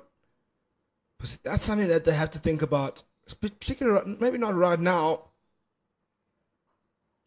Quick single taken by Mujisami, but they'll have to start thinking, what can we actually put on the total here that can actually be confident in defending? We see still a lot on the surface, but it will require us to bowl really well. And I know this Warriors, I can truly believe they can do it, but what is that score that will put to G the camp up? Yeah, I think currently with 6 wickets down, if they can add at least another 150 runs at an absolute minimum, they'll have a score of 250 to bowl at. That gives you a chance. And as we said, it's a game of great uncertainties. We've seen partnerships for 8th, 9th and 10th wickets. We've just been talking about it in the Lions lineup. Beautiful delivery. Coming wide of the crease on this occasion by Swanepoel, and produces a superb leg cutter there to beat the outside edge. So anything gives. And that's the beauty of the game. And can they, in fact, these two proper all-rounders get their team back into this contest? Because for most of the 2.5 days that we've watched, it's ebbed and flowed. And the fact that both teams ended just 10 runs shy of each other just showed that you have a very good, even contest on hand. Now, who can actually get ahead? Because until then, you can't really say for even a session that one or the other team was clearly ahead. And the fact that they didn't get a lead of about a minimum of 75, the Warriors, it's all to play for both teams. Bowled him with an absolute beautiful delivery, wide of the crease, Yorker length delivery. He's knocked back the off peg in fine style, and Cody Yusuf has come into his own for all of today in those eight overs that he's bowled. That's his 4th wicket, and he's uprooted that off stump of the captain. Perhaps the ball of the afternoon. Wow. Lions are completely on top now. Cody Yusuf, 4 for 22.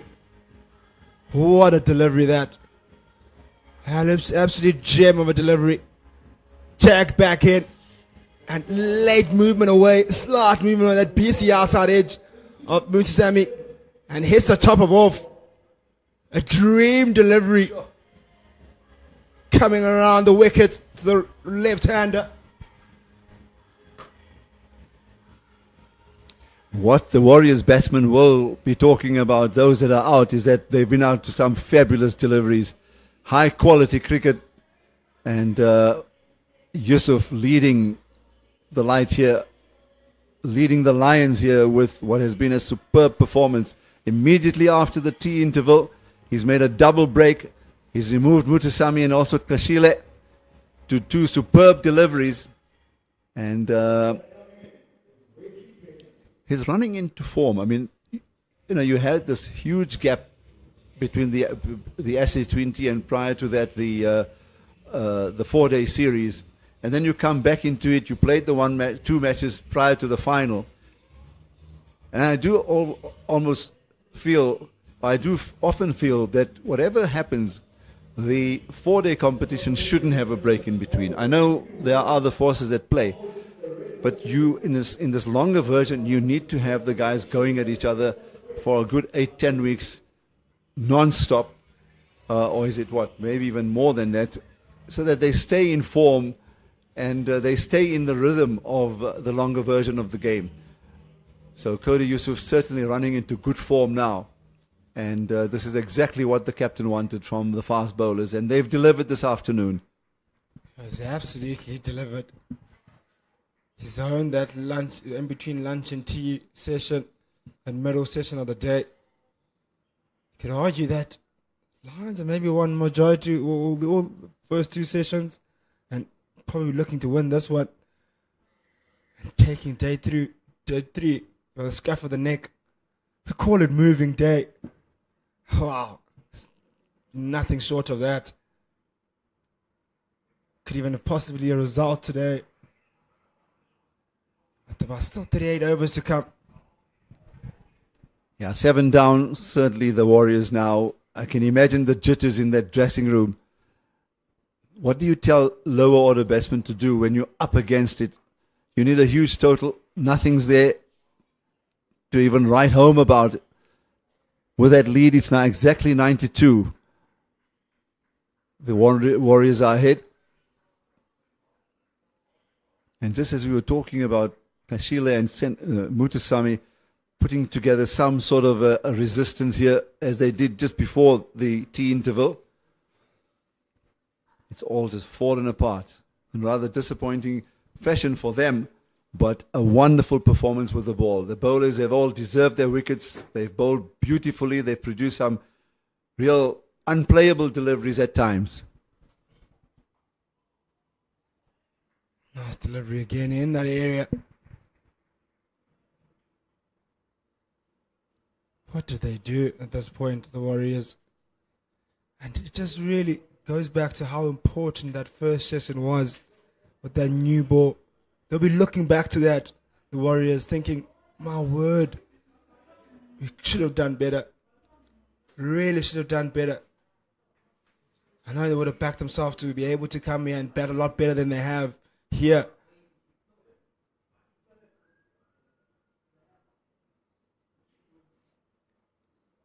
Nicely played, but Wesley Badger just puts his bat there, allows that ball to just goes all the way along to the boundary. Really good timing on that one and placement. Gets his first runs of the afternoon.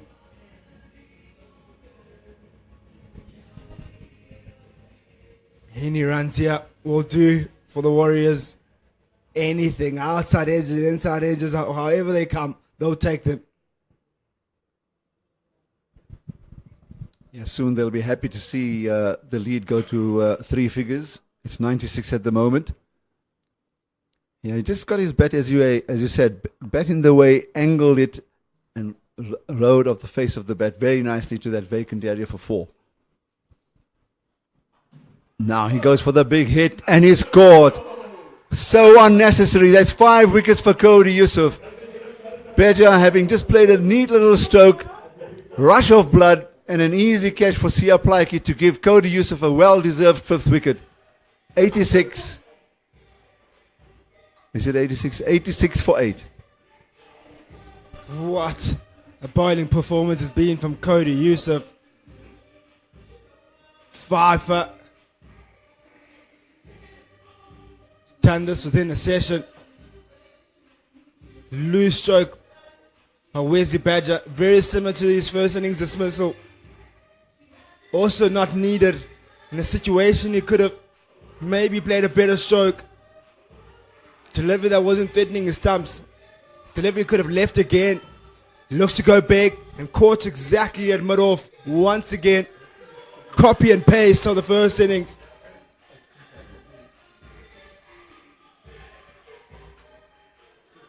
Why?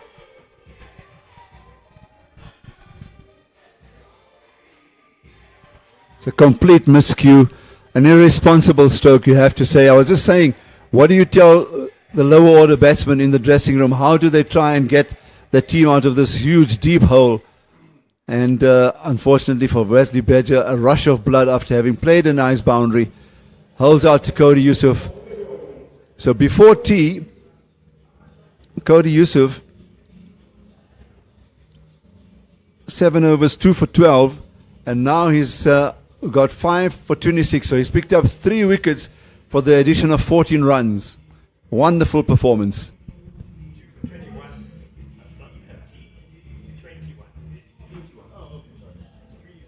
Yeah, it's exceptional performance.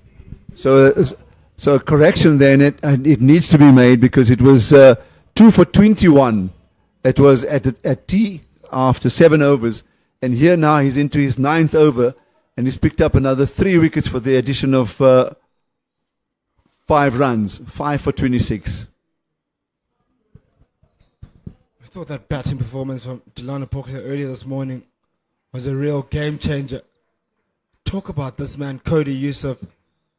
He's flipped this game on totally on its head, turned things around completely. No one would have guessed this outcome at this point in the day. 86 for 8.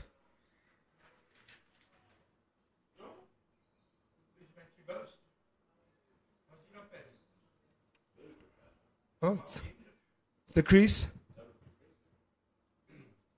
Here's Gideon Peters to face Cody Youssef. Yeah, he's got a lot of that zip. It's really carried quite nice and pushed through. So the energy he's bowling with has given him that carry and that gather to straight to the keeper's hands. Keeper's now catching it almost at above chest height. Because all that energy has been poured into that delivery by Cody Youssef. I think what has been outstanding with the Lions since they took the new ball for the second innings is the intensity with which they've come in and bowled. He's filled up his lungs, and now with that, of course, you can fill up the bucket full of wickets because he's got his, fourth 5-wicket career haul. And that's really what it's all about. You can't take it easy in cup finals, and their bowling performance and the fact that a few catches went down in the first innings was not the best performance in the outfield for the Lions. But 86 for 8 tells you that they've been in complete control.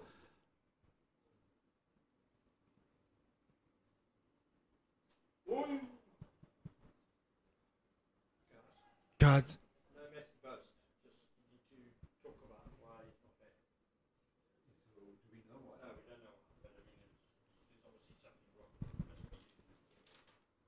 So Matthew Boast, who had in fact come in, I'm just looking to see, he came in at number 8. So now we're into the lower order, and I'm wondering if there's some injury that he's nursing, and that they've held him back and allowed the fitter lower order to go out in bat. So Gideon Peters sent ahead of him as well. What could be interesting is that if this could be the last wicket. That's why Ken just raised the alarm that, listen, guys, this may be a situation where it may be 9 wickets and it's done with as far as the innings is concerned.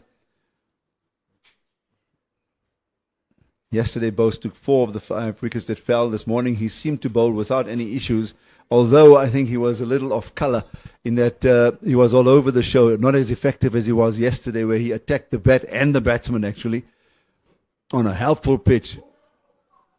This just dropped short of the field at gully. So I'm not too sure. I'm sure we'll hear soon what the reason is that he's been held back.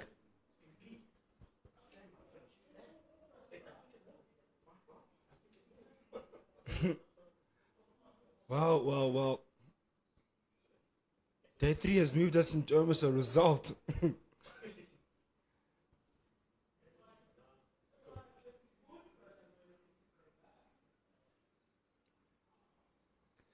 And you generally look at matches like this where the innings sort of seem to unfold so rapidly, and then you wonder, you look at that pitch and you say, what's up? But really it's been about good bowling, using the facility, using the conditions and your skills to the best of your ability. That's what we've seen happening here. I think this pitch would have been ideal for a full 5 days. At 86 for 8 with a lead of just 97 on the board. Whichever way the game goes still, if anything, it's going to go a little bit deeper into the 4th afternoon. It depends on Kruger and Peters now. How long they can just keep this Lions attack at bay. It's all out attack, 3 slips in the gully. We were chatting yesterday, myself and Ken and Bandulo, and Monday about how we're thinking, this is definitely a 5-day game. And we'll be here till Sunday, maybe latest before lunch. And we found ourselves, there's Matthew Boast, just in his white. I'd love to see if he's padded up or not.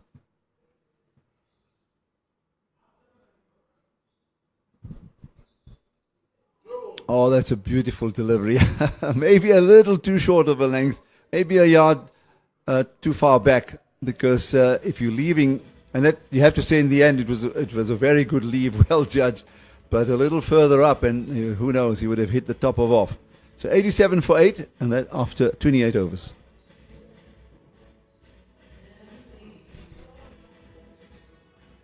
Yeah, another look at that. It was certainly short from Bayer Swanepoel. He does rattle up lots of steam when he does run in and bowl. But he'll be very happy with how he's performed with the ball today, Bayer Swanepoel. He had 2 for 24 in his 5 overs. That broke the heart of the openers. He got 1 for 63 in the first innings. And this is how Wesley Badger holed out. You can see he's disappointed, but that doesn't help his team. He needed to be thinking about it as he walked through to the pitch and set himself up with a game plan. Now this has just gone wide of the fielder, diving to try and make that catch, but unfortunately for Cody Yusuf, the luck on this occasion rides with the batsman.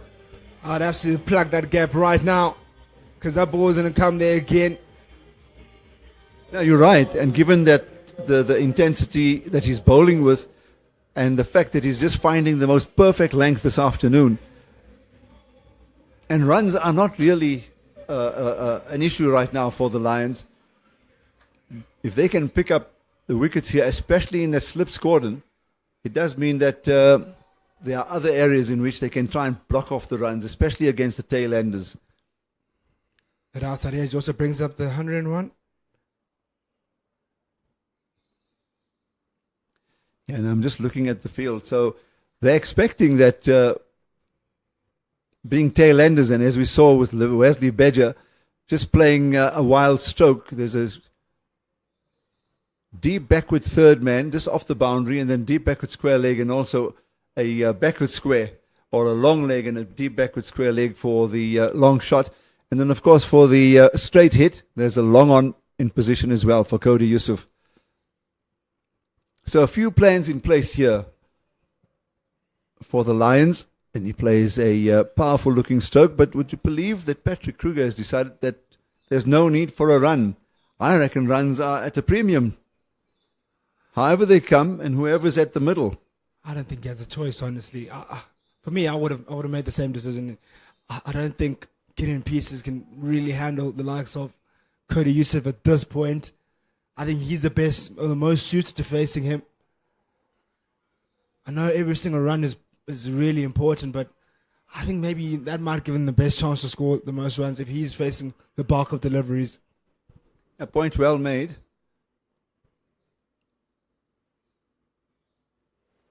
The immediate thought to me was there's still such a long way in the session alone. And then you were mentioning a little earlier, it's now overs left 36, so much to play for. And I suppose he knows Gideon Peters a hell of a lot better than I do. And that's why he's not allowing him to take strike. And maybe we'll just steal a cheeky single somewhere along the line to pick up the one and make sure that he does retain the strike, Patrick Kruger. It'll be a whole different approach. Now the captain making some changes as well, trying to plug that gap where he anticipates maybe a single will be taken. So removes a slip fielder into the mid-wicket position. So they've got all the singles areas for the singles covered. But Patrick Kruger is happy to leave this one. One ball remains in the over. What does he do now?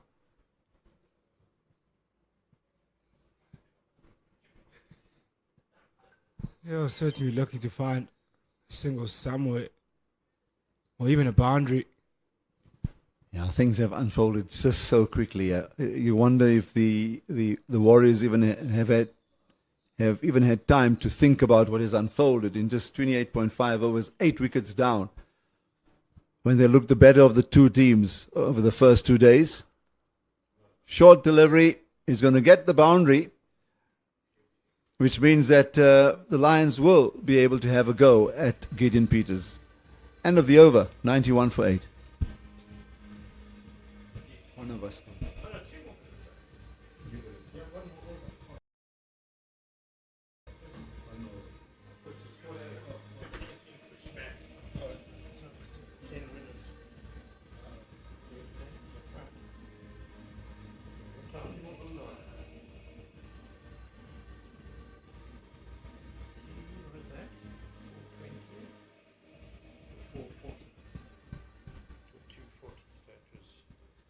So Swanepoel still has ball in hand.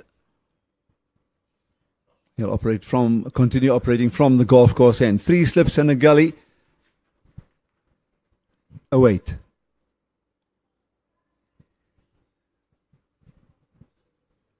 It's going to be a tough over to face here for Gideon Peters. He has to leave really well. And anything straight, he has to get his batter right behind it. A few deliveries ago, before Munsami was dismissed, played a really good front foot defensive stroke, and he'll need to pull off one of those with anything straight.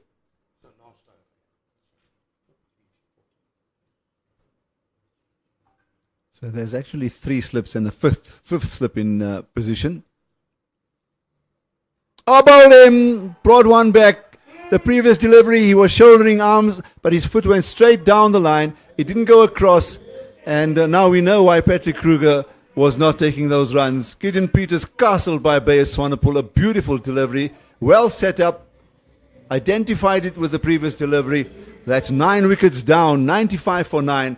A most extraordinary turnaround here at the DP World Wanderers Stadium in this 4-day series final. Oh, my word. Ball jagging back in. And left one. Misjudged that one completely. Matthew Bose coming out. He's in the tunnel now. Here he is. But lower down the water than we expected. Doesn't seem like he's walking uncomfortably. So.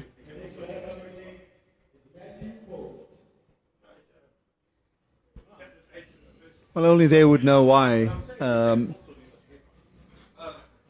He's coming in at number 11. So 1 wicket away, and the lead is exactly 105. Now we've seen some comebacks with the ball, and this one in domestic cricket has to be a standout performance. In fact, if we watch the first ball that he faced in this over, maybe we'll get a replay on that. But just to show that, or just to indicate that his foot went straight down the line, left, middle and off stump exposed. And on this occasion, he leaves the delivery. So his judgment is completely, he's misjudged it completely. And the off stump uprooted. So Beyers Swanepoel will be looking to add to his 3 wickets with Matthew Bose out in the middle. Bats left-handed, bowls right-handed.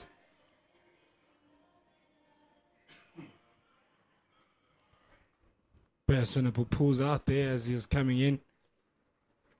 Not too sure if it was Matthew Bose who stopped him. He wasn't ready. What a turnaround.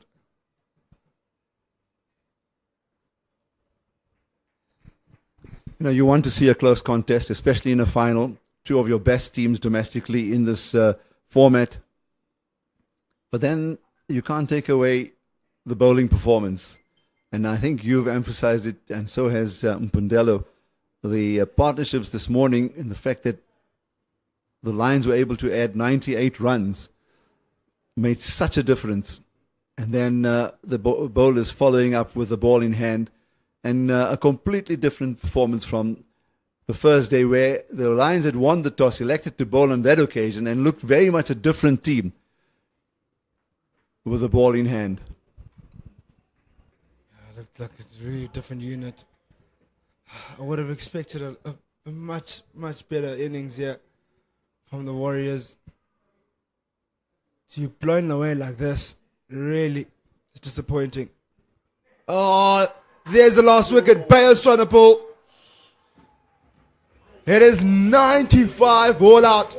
Believe it or not, Warriors are bowled out within a session. 29 overs blown away. So double wickets, 2 wickets in this over. And this time he's with an angling delivery, Yorker length. And he's found the bottom of the stump. So that is the end of Matthew Bose and the Warriors innings. a very, very disappointing performance, and so glad is the bowling coach that he's on the field congratulating his bowlers, and I think that is because a plan has come together, and what a plan it has been. Nothing much to speak about on that batting card, because that's what this is called, but it's the bowlers that are outstanding.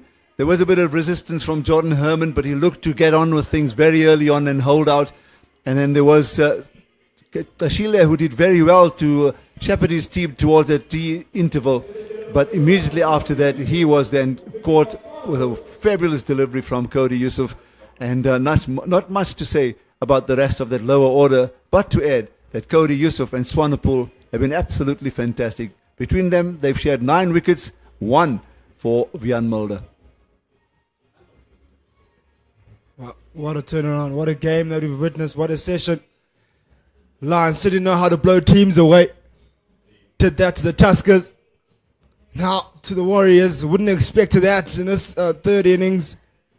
Ripped apart, and the chief destroyer there was Cody Yusuf. 5 for 34, just 10 overs and 2 maidens in that. Absolutely brilliant. Bowled such great energy, and backed up by Bayer Swanepoel, also picking up 4 of 31 in 8.4, his opening partner. And also Vian Mulder was brilliant in his ball in hand, who also was partnered by Delano Poka and the rest in Beyond Fontaine and Sia Blakey with 1 and 3 overs apiece. Yeah, so that's an encouraging performance, to say the least. It's now all up to the batsmen to just knock off these 105 runs. And what is interesting to actually note is that seamers have taken the 10 wickets in the third innings of the match. And then Mutasamy got the 1. So in the second innings, which was the Lions innings, just 1 spinner. And when the Warriors were batting, 305 all out, there was nothing for Bjorn Fortuin. So what we were saying over the first 2 days about the wondrous pitch and how it's played and why it was known in its time for being a seamer's paradise, it has just showed itself up here in this over the last 3 days. These are the wickets that fell after the drinks interval. And the quality of deliveries have really been what's been outstanding from the 2 bowlers.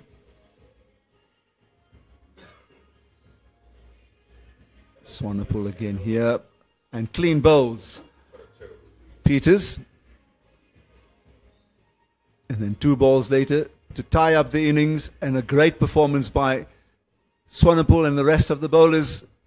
Uproots the leg stump, and that is the end of the innings. So 95 all out in just 29.5 overs. What a way to close the 4-day series for the Warriors. Lots of thinking to do. There's the match summary where it stands right now. And in the remaining overs, which I don't think they've just adjusted yet because of the change of innings, but it will probably go down to about 33, maybe 32 overs left in the day if light holds. That's the period that the Lions have to knock off the 105 runs.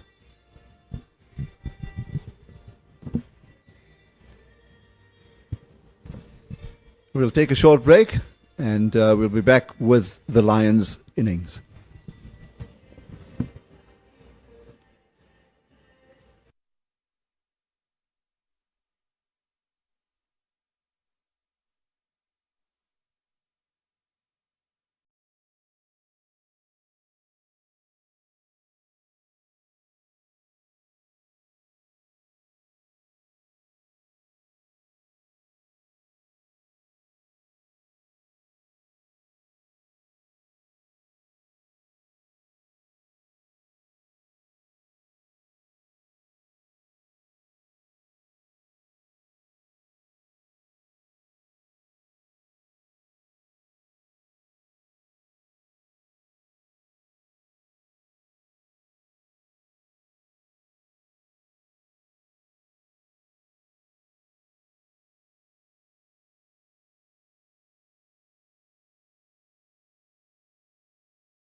give us a take on how you felt the afternoon has gone. The bowling in the first innings in the first day, 2 days ago, was pretty shoddy from the Lions. But I don't think it was as poor as the batting that we saw here from the Warriors. And credit must be given to Cody Yusuf, Bear Swanepoel bowling the lights out. But that's where the test truly comes. This is when you need to dig in and fight. Your bowlers have done such a great job to give you somewhat of a lead. And then the strokes were just weird. From the first wicket of Jordan Herman chasing one that was 5 stumps away, to them leaving balls that were not supposed to be left, trying to attack deliveries that couldn't be attacked. It was an innings that lacked patience, an innings that tried to repeat what they did in the first, but couldn't because the bowling was that much better. And they really still should be batting, Aslam. Tomorrow morning we should be coming in, Warriors still batting, up until lunch tomorrow. This has been quite poor for their standards and for a final game as well. Without a doubt. So Wesley Badger has the new ball in hand. He'll be operating from the Collar Drive end, which is the Unity stand end here at the iconic Wanderers Stadium. And he'll be operating to the opener, Seletswana, and Dominic Hendricks, the captain. 106 the target. And the game has certainly been in fast motion for especially the period between lunch and just after tea. An issue now, Aslam, is that the bowlers are not rested either. They just finished bowling less than 2 hours ago. And this is them bowling over after over because they eventually bowled over 100 overs in their first innings. And now the batters didn't give them time to get their energies back. And now they have to do it all over again. And they'll look to their bowling attack and say, right, who can be the match winner? Who of the 2 or 3 of our leading bowlers can actually make early inroads and put the jitters in amongst the Lions batsmen? We'll just get confirmation if that is off the bat. And indeed it is. So Seletswana off the mark. My biggest worry here, Aslam, is that Matthew Post is not opening the bowling. I'm looking for him. His jersey number is number 8. Number 8 is not on the field. Matthew de Villiers is currently in substitute for Mudiri Ditego, and it seems like Mohamed Manak is in the field. No Matthew Post. That's a massive problem for the Warriors.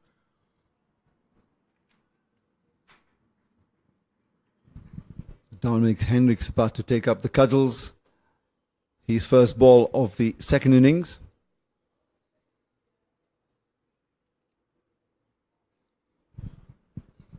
But these are professional players.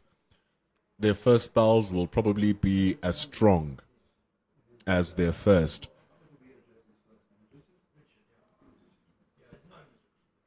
So now the issue here will become, where are they going to get their wickets? Wesley Badger, he'll be good for his first spell, 4 or 5 overs. Will he be able to return for another spell? Inside edge. It's going to be stopped at fine leg.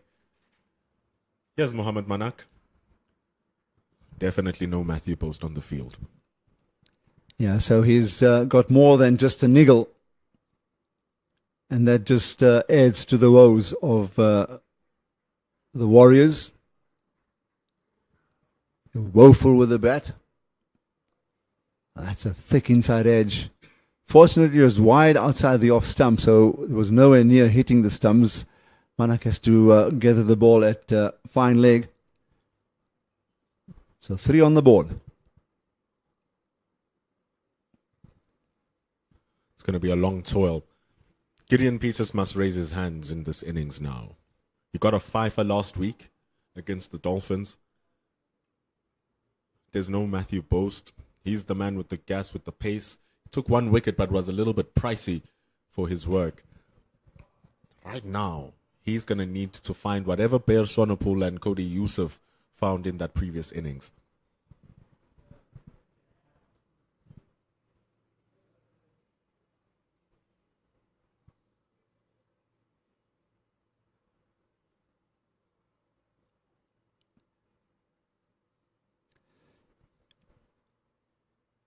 we're talking about taking up cudgels, taking up the responsibility. You were mentioning earlier about Swanepoel having left the Warriors to come up here, and Boast has now gone in to fill those big boots. And he's had such a fantastic season. And what a fabulous first innings with the ball he had. Looking forward to watch him, and I've mentioned that he certainly adds to the stocks of the fast bowlers in South African cricket. But unfortunately, a niggle has made him redundant as far as bowling is concerned. Apemnyanda, he's been around the circuit for a while. It's shocking that he's only played 7 first-class games. But he's a really good player. I don't know how often we've seen a player, maybe Ken, you can help us here, open the batting and open the bowling in a match. Apemnyanda. Happy one, and Ken confirming, a little bit unusual, but here he comes.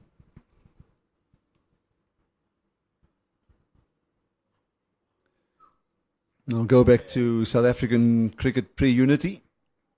The great Eddie Barlow opened the innings with a bat, and then, of course, and was magnificent with a bat. And I think 12 test hundreds, and maybe triple that in first-class cricket when you add the county season with South African season. And he was certainly no mug with the ball. Absolutely brilliant he was. So he comes to mind immediately.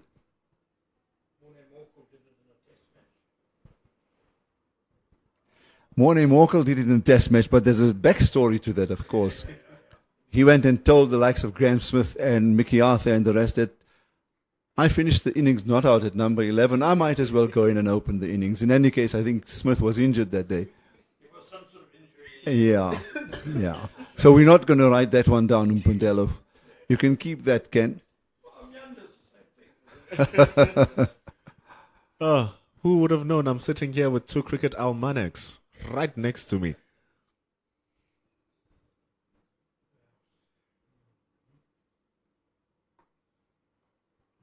Oh, that's a lovely looking stroke. A nice, neat clip of that in front of that front pad.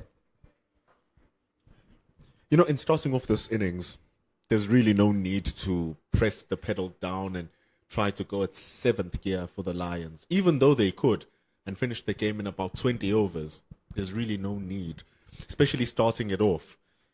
The bowlers feel like this is their chance to get the wickets. This is their best chance. So if they see off the respective first spells, then over number 20 odd, that's when they can start really going and just finish the game off. I'm sure there are many in the history of the game, first class. And then, of course, you've got all these formats now at test level as well that have probably done the same. I'm not sure if Eddie Barlow actually opened the bowling in a test match. Provincially, he certainly did. Oh, this ball keeps a little low, probably hitting the flat side as it goes through. And then for quite some time, he did bat in the middle order for South Africa, and that's when he produced some of his finest test innings away from home. Double 100, I think, in Australia.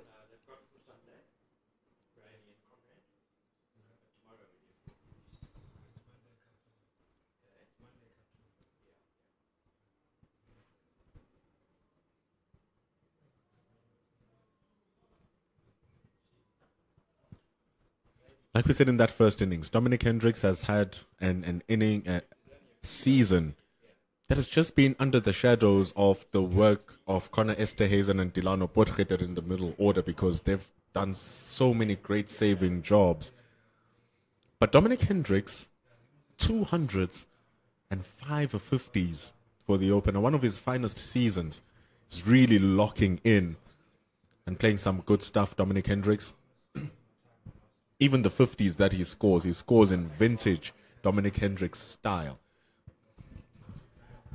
And he plays a vintage off-drive, beautifully played.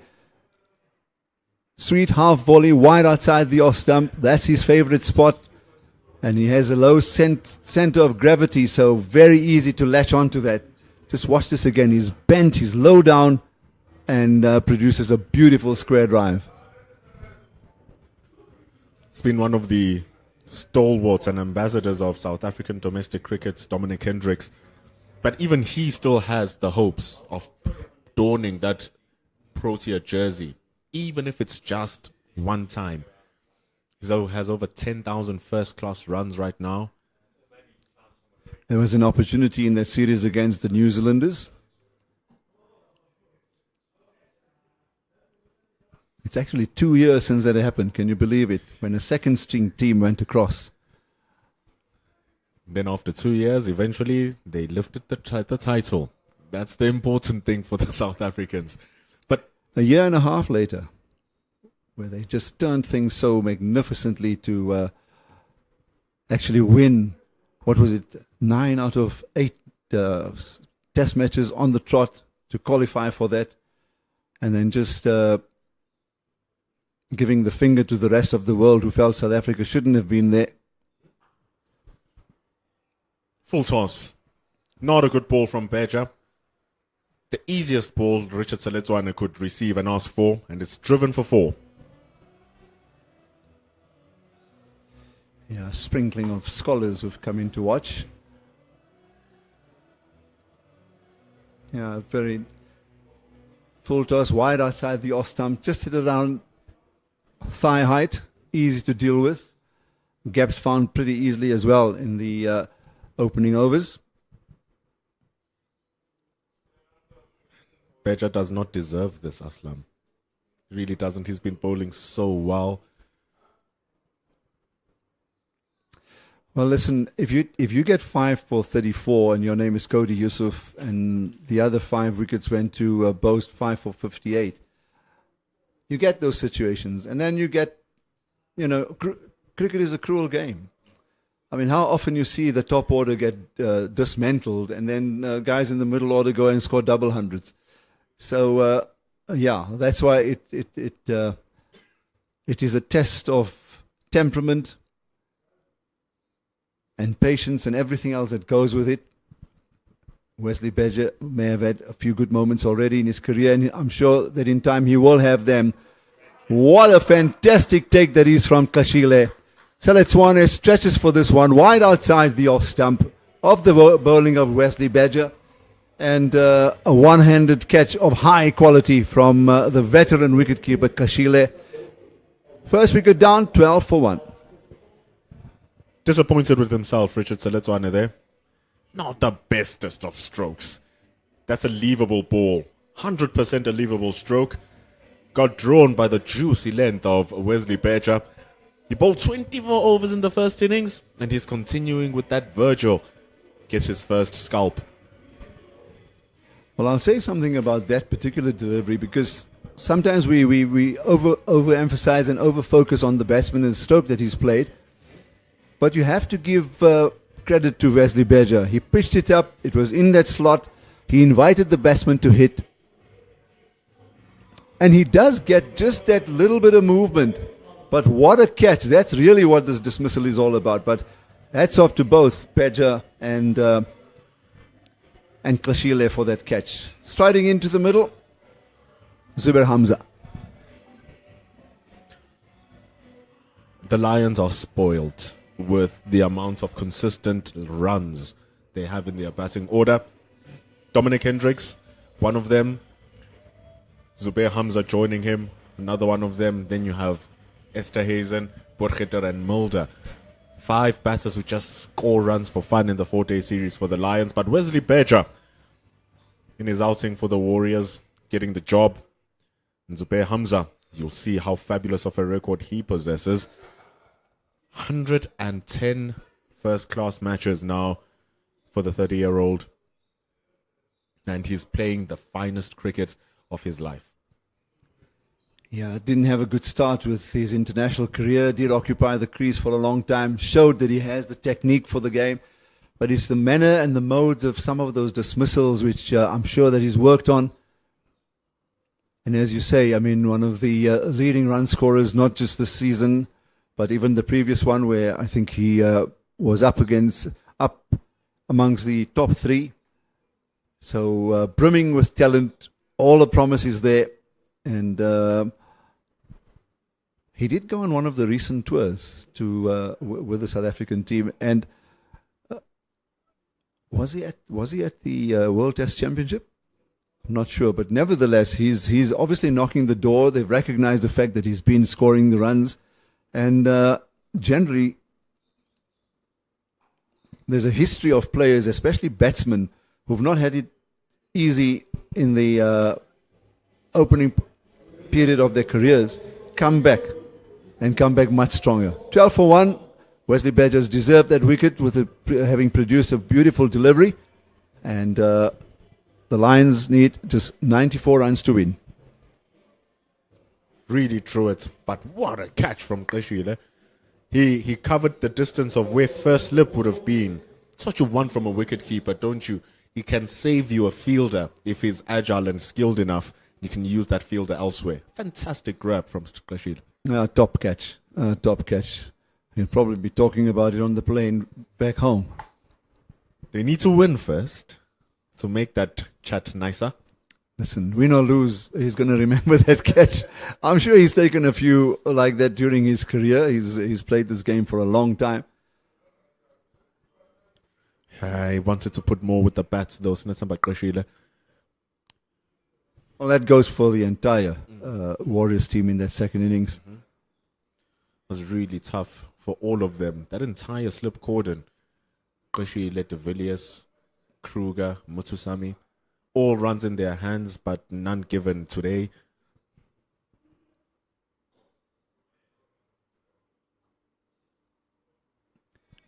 Remember, I was on air for the pay station about a year and a half back, and Warriors were playing, and I was keeping a very keen eye on Kashile, and he performed very well with the bat.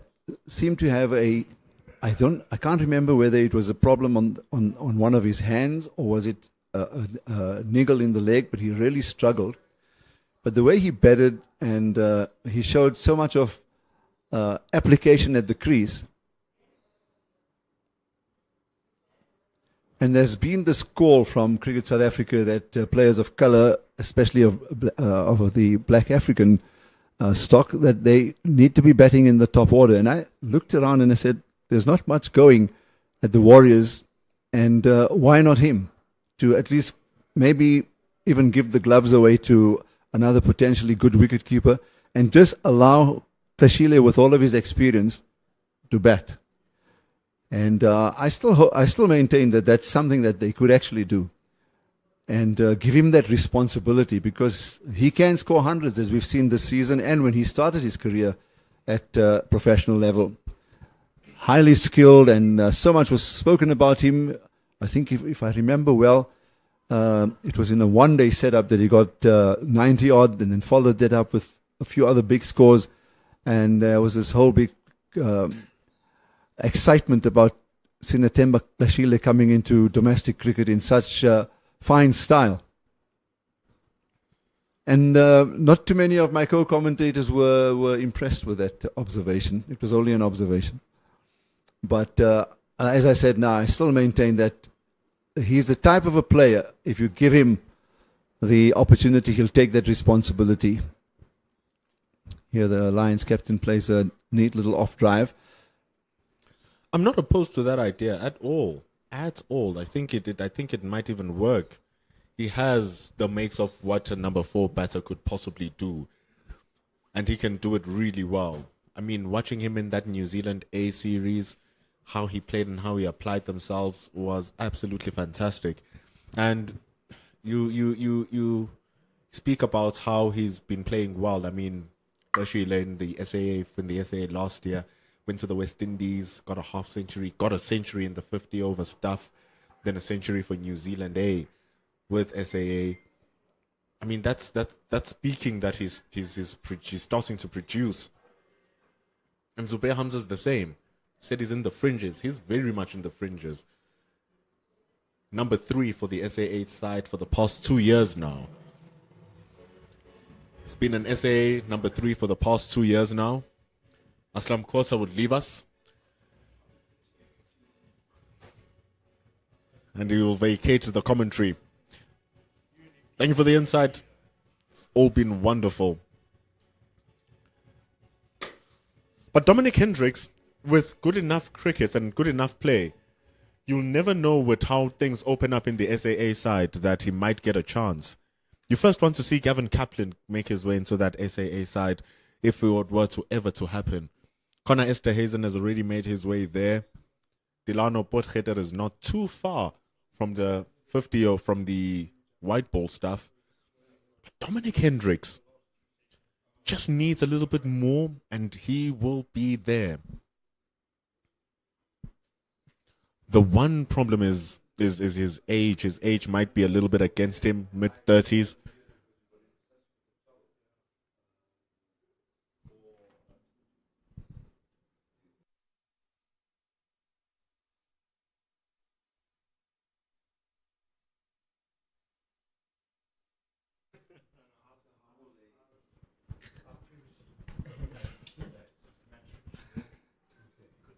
So Berger with a wicket. Kavanyagana joining us in the commentary. Hendricks on strike. Hendricks with a fantastic drive. Goodness me. Shot of the innings so far. Wonderful strike from the Lions captain. Absolutely brilliant stroke. Picks that gap through the covers, a gaping hole in the covers. And gets really good timing on that. That's Dom Hendricks, the captain. How he'll dearly love to get his team over the line and get his hands on that trophy. And he was really disappointed last year drawing it against the Titans. You could just tell from the way he was picking himself up during the post-match interview. Just popping it up into the air safely. And when we spoke 2 days ago during the toss, he was so confident in what he needs to do and what the team needs to do. And boy, haven't they produced. Yeah, I certainly have. Produce and a half. Especially in this afternoon session. Oh, they can be proud of that.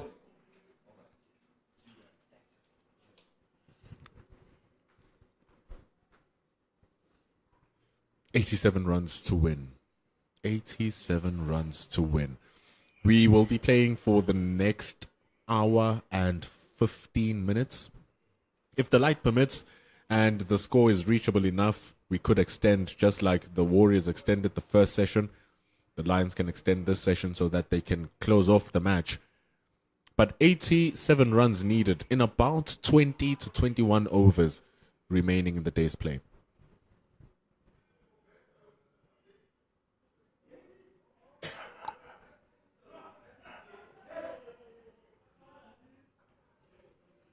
Yeah, you think it's highly possible they could get there, the decent run rate. Especially they're going already 4.3 per over. To carry on in that vein, certainly getting to that 87 before the end of day's play. And I'm sure they wouldn't want to come back for another day here. Did you ever think that this might be the final day of the match? I was sure it's just going to day 5, without a doubt. I knew my weekend is spent here at the Wanderers Stadium. I'd planned everything to be here.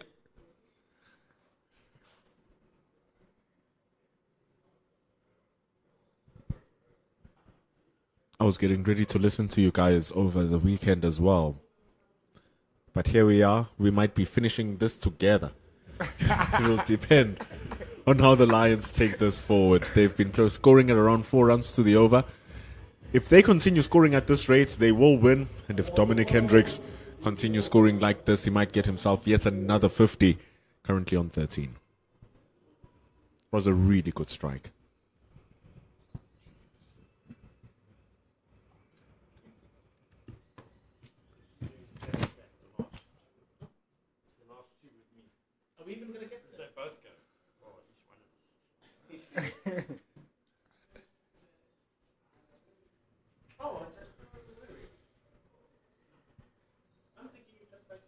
Hello, Canva.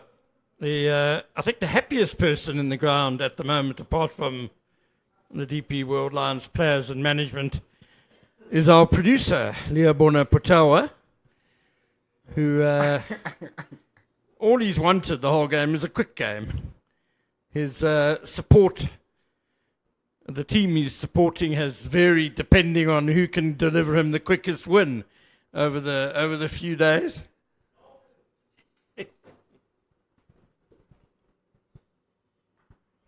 That's nicely struck away by Zubair Hamza. It will be hauled in just before the boundary. Easy couple of runs. Yeah, making the chase look very easy and making that batting of the Warriors even worse. But it's getting darker, I have to say. And it will make for an interesting last little hour or so remaining. If they were to extend, obviously, if they need about maybe 20 to 30 odd runs to win, come 5:30. One hand off the bat, but smeared away through cover point for 4 by Hamza. Yes, Kamva. There's no reason for the Warriors not to allow the extra time tonight. If the playing conditions had been the same as last season, where a drawn final you share the title, maybe they could have said, okay, the Lions need 12 runs to win with 9 wickets in hand, but it might rain for 2 days. But it's no longer the case. If the match is drawn, the team that finishes first on the log, which is the Lions, will take the title. So there's no reason why the Warriors shouldn't agree to extra time. Our Leah Bonner insists that he's actually a Dolphin supporter. That's why he doesn't care who wins this final, as long as they make it quick. Oh, it looks like he's going to get his wish. Nice delivery. A little too late for Apia Nyanda, who really hasn't performed well with ball in hand. It's really sad to see, honestly. I think for the majority of this game, Warriors had full control of it. And then even just changed, I think, in 3 sessions. If you include the first session this morning, second session, and this one here, which they've pretty much lost the game. Well, it's been a terrible day for the Warriors. Some good bounce by Mnyanda. He's found that spot a couple of times today on that pitch. Let's not forget he was bowling this morning. Opened the bowling this morning. It's been a horror day with just the second new ball going horribly wrong. Matthew Boast picked up an injury. He's their key bowler. The disruption of Modiri Diteko having to be subbed out of the game. The whole batting lineup just collapsing. Yeah, it's just been an extraordinary day. Probably best to focus on the positive, though, which is how absolutely brilliantly the Lions have played. Wesley Bedger continues. Delano Potgieter, the man again, the man of the hour. He is just such a clutch player. And along with, the other thing the Lions are so good at are their tail. They get stuck in. They invariably contribute. And this morning, Cody Yusuf, Bear Swanepoel and Sia Plaiki all helping to add those 102 runs for the last 3 wickets. And in the bowling after lunch, Cody Yusuf, my word. You can see why he's a test bowler. That was just ferocious stuff, brilliant stuff. Controlled, blistering fast bowling. And Bear Swanepoel not too far behind either with his swing bowling. I think someone really whispered to him that shows what you got here, man. I think there was some really some maybe nice words said to him. Oh, Edged and down. Down at first slip. It might have come off Kashile's gloves. Good delivery from Wesley Badger. He's bowled well in this match and hasn't had much luck in the wickets department. no way. An absolute dolly.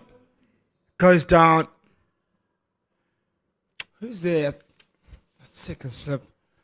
First slip. First slip, sorry. Oh, my word. That's the last thing you want. If there was any ever chance for you to try and come back here or create some sort of miracle, it was there.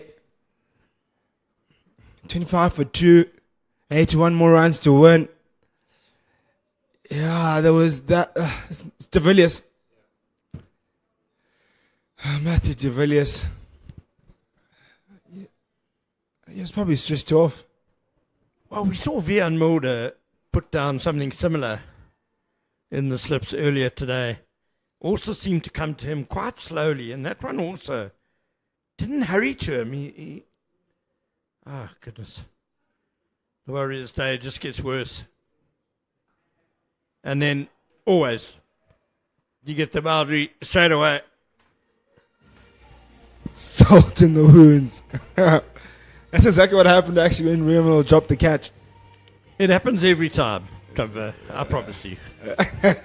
Within the next couple of deliveries of a guy being dropped, the poor old bowler will then go for 4.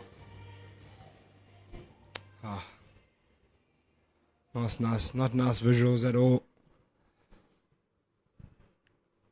Well, very nice for the one side.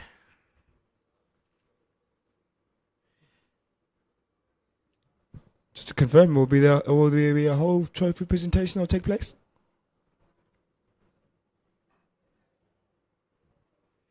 Going back to what you were talking about, the bowling and the chat at lunchtime, and we've been quite critical of the Lions' bowling effort on the first day, especially that first morning.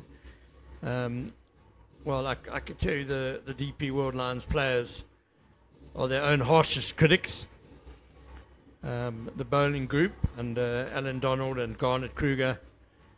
That performance this afternoon did smack of a bowling group who had been really hard on themselves and were very disappointed in how they played in the first innings, and were determined to come back this afternoon and really make an impact. I will just say though, the difficulty of batting third when you don't have a sizable first innings lead, a lot easier for the bowling attack to come out and make a big impact quickly, and that's what the Lions did. Patrick Kruger.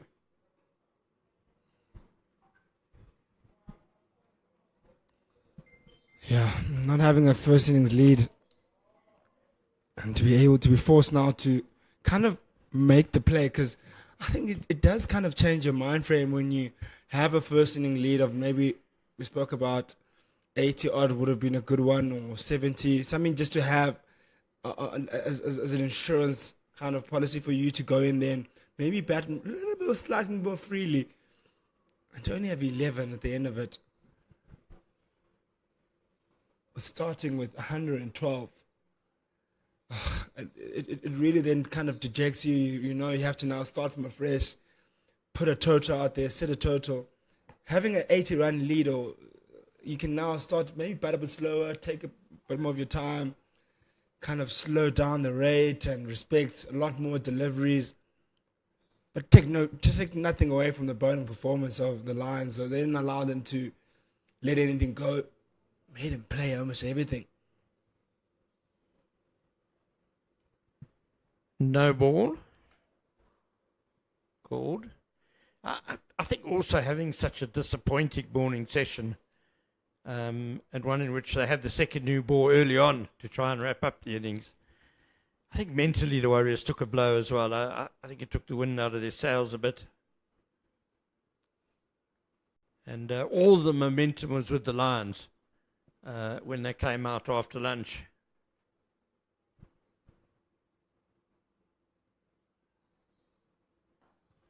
Handsomely hit over the top by Zubair Hamza. Not timed perfectly though, so just a couple of runs.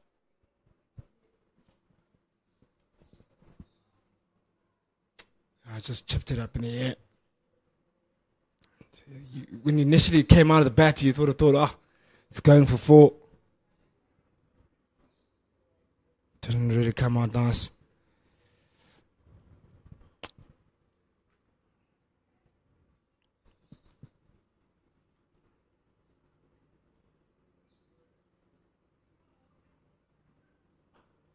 There's a proper straight drive all along the carpet, and that one's sweetly timed for 4. Yeah, absolutely creamed straight down the ground. Hit the middle of the bat. Racing to that 105 run target for the Lions to win CSA 4-day series final. One that they drew last year and looking on the way to victory right now. It'll be the 3rd successive season that their name appears on that trophy. Oh, that's a good comeback by Patrick Kruger, just getting his length better there, dragging it back a bit, and Hamza beaten outside his off stump.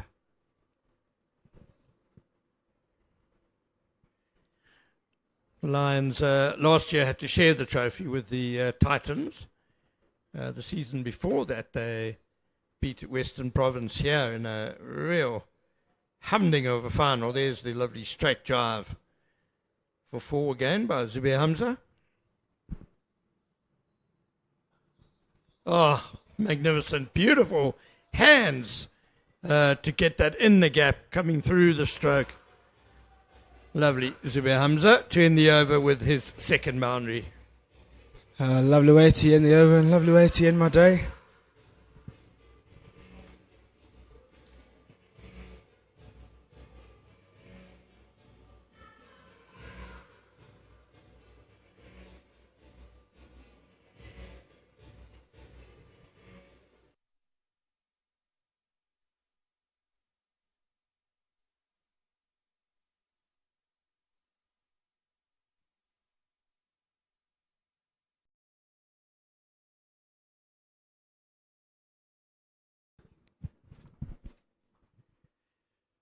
Wesley Bedger perseveres on from the caller drive end.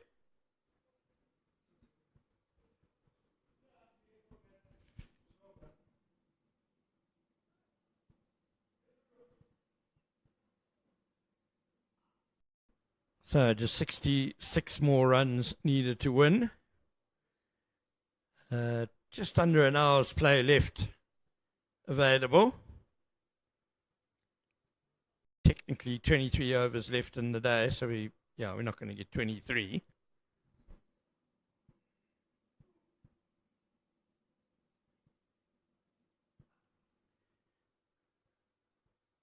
Dominic Hendricks usually pretty strong on the cut. That one just killed dead in front of him, and there you see him suggesting that maybe he should have played the pull shot. It was a little bit close to him in terms of the cut, but as I said, he is strong on that particular stroke. Perhaps complicating matters as it's looking quite gloomy away to the East Rand. Well bowled by Bedger. Just straightening on Hendricks, but he had it well covered. So looking a bit dark and stormy over Benoni Way. Hopefully that weather won't head over the Wanderers.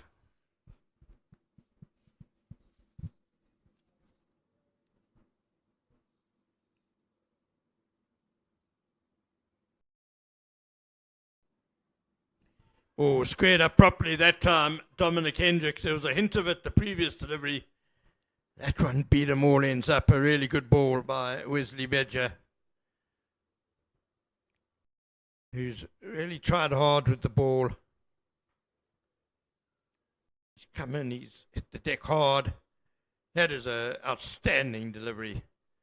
One must say, and you see the umpire, Bungani Jele, vigorously tapping his hip or his thigh to indicate that that hit Dominic Hendricks' back leg going through. That would have been the noise and the deviation.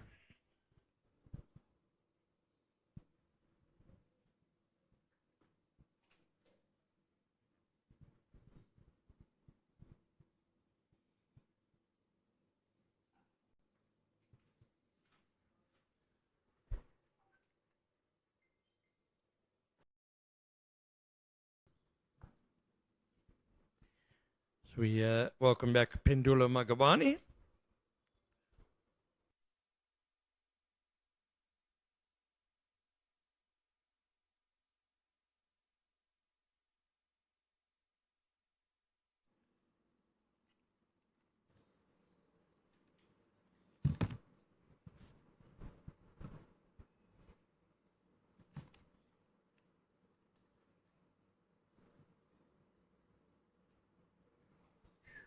Again, Bedger, this has been a really good over from him.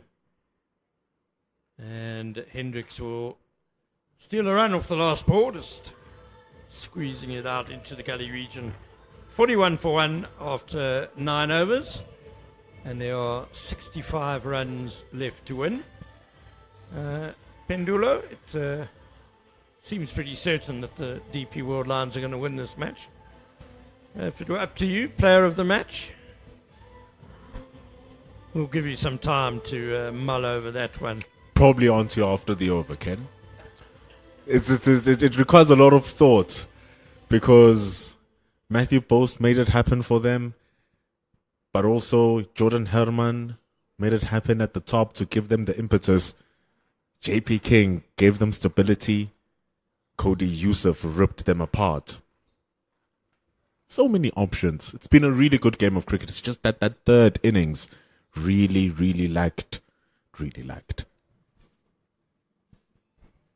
One name you haven't mentioned, who I would think is a contender, is Delano Potgieter, as short and wide to start by Patrick Kruger, and Hendricks gets another single.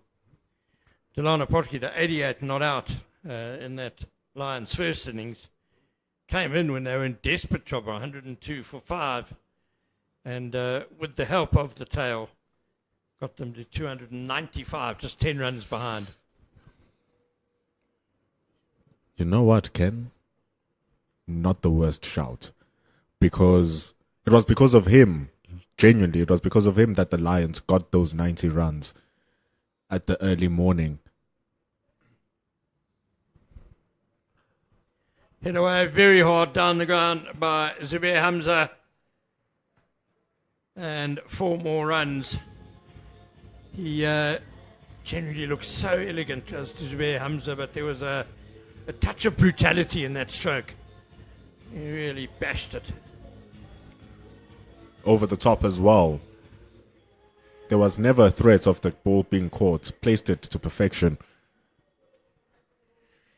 I wonder, because the next match the DP World Lions play will be One Day Cup. Perhaps a bit of an audition happening here for that team. It's going to be difficult to get into that batting lineup with Temba Bavuma, we believe, is going to be playing. Rassie van der Dussen, Reza Hendricks, Vian Mulder. That's 4 places gone already. Goodness me, you still have Evan Jones in the sidelines. You still have Mitchell van Buren waiting, Joshua Richards.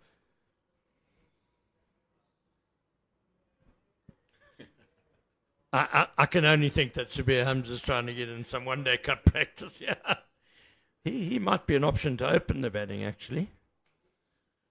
Never know. Thing is, the 50 over game is still a long game. It's a mid to long game because people forget that you still have to bat a couple of hours to ensure that your innings is strong. Think of a Hashim Amla, who's one of the greatest one-day batters of all time. But people don't think about him when you think of great one-day batters because of his style of cricket. More conservative, but very effective. Well, his strike rate was in the 90s. Exactly, That Ken. proves your point, Exactly. Pendulo. No question, one of the best to have ever played one-day cricket. The key for me opening the batting in 50 over cricket is you want someone who can score boundaries playing normal shots, traditional shots, because of the fielding restrictions. Someone who can, another no ball by Patrick Kruger, someone who could drive it nicely through the covers or down the ground, just playing conventional shots but can get boundaries. You look at the Herschel Gibbs, for instance, Hashim Amla, case in point. These are your sort of ideal openers, I'd say. And I think additionally, you want someone with a very low dot ball percentage. You want someone who can turn over the strike whenever they feel like it. Because you need to compensate. If you're not going to be smashing boundaries all the time. And that is a smashing boundary by Zubair Hamza, heaved over mid-wicket, away for 4. 50 up for the DP World Lions, so just 55 more needed to win. The Lions bat up to number 10. That's an incredibly deep batting lineup. So even if Zubair Hamza loses his wicket, it's clear that they're trying to finish this today. I want to come back tomorrow. Zubair Hamza gets under it, superbly timed.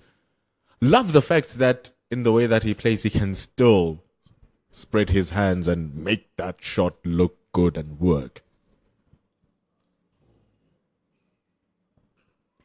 Now, through extra cover, not as well timed, and it'll just be 1. The other thing I'd add to that is because you're facing 2 new balls for 10 overs, it's going to be doing a bit. You've got to have a good technique, a good defensive technique as well.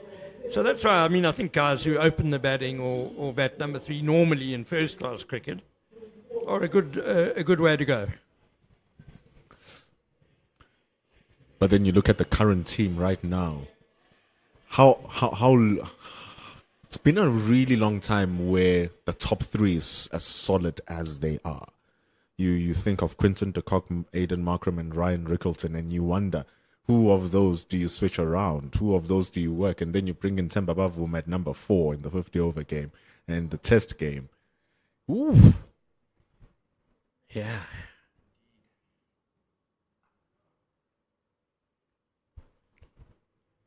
Yeah, and Josh Richards, I guess, in contention to open, maybe with Zubair Hamza. Reza Hendricks might open. Rassi van der Dussen at 3, Temba at 4, or vice versa. Mulder at 5. I think Wandile Makwetu looks to be back in decent form. He has done a little bit of opening the batting in white ball cricket. He might be an option. I think I wouldn't deviate too far from the names that you've mentioned in the order that you've mentioned them. It's a solid team. It's beyond solid. It's actually a really strong team. And then even when you come into the bowling, you still have a strong team. Cody Yusuf, if he produces whatever we just saw today, we're going to see something magnificent. Lusosi Pamla is always a handful with the white ball stuff. Peter. Really good team. Don't think Mapaka will be available for most of it. T20 World Cup commitments. Heaved away again over the leg side by Zubair Hamza. He's taken a heavy toll on anything short today. And it's not reckless. He knows that there's no one in the deep, no one at that mid-wicket, and so he takes it on. you would be hoping as the captain, Senuran Mutusami, that he mistimes on and it gets caught, because you know that if you push that mid-wicket down in the deep, he's going to manipulate that space. He's going to gun for 2 runs. They put the deep square leg there, so let's see how he's going to maneuver now.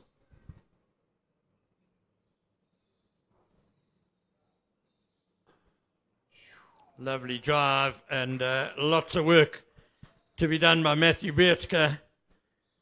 But he got it done. Good save.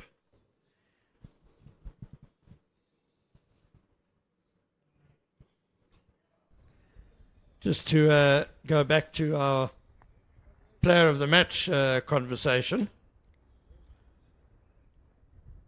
I'm undecided myself. I think it's between Delano Potgieter and Cody Yusuf. Again, Hamza waited for that nicely, launching it over the top. They are going to come back for 3. Oh, good running by Dominic Hendricks to the danger end.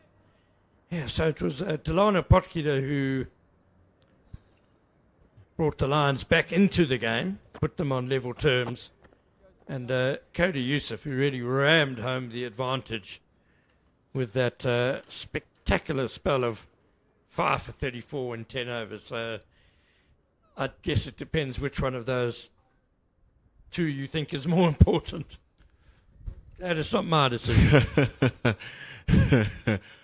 I think Delano Potgieter takes it, and I'll tell you why.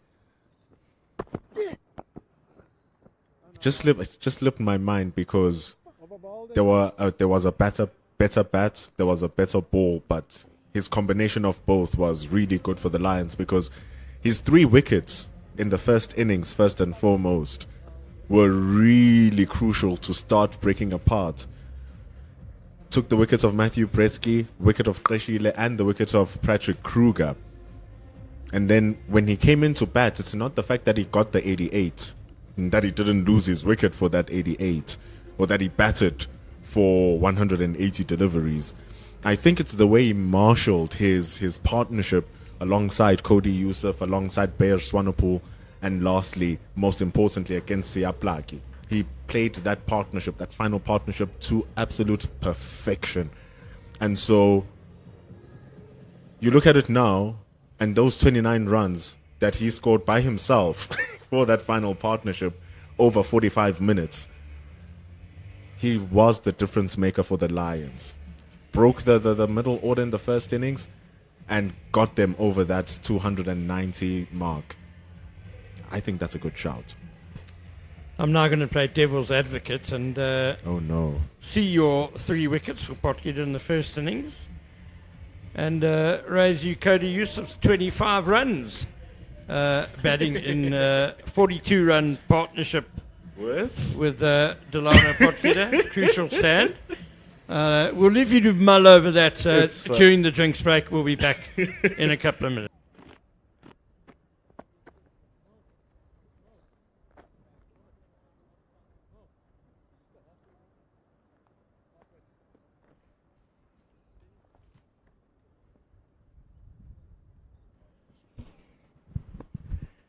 Back we are. 47 more runs needed to win for the DP World Lions. Patrick Kruger to Zubair Hamza. More easy runs on the leg side, and 4 of them. Kruger suggesting that Beja could have been a little bit finer, but then not the greatest delivery. And after 53 balls, Zubair Hamza and Dominic Hendricks bring up their 51-run partnership. Came in just 40 minutes. 42 to be exact. There are 41 minutes left for the game's play. So that tells us that in this rate that they are going in, those 43 runs left to win should be covered in time.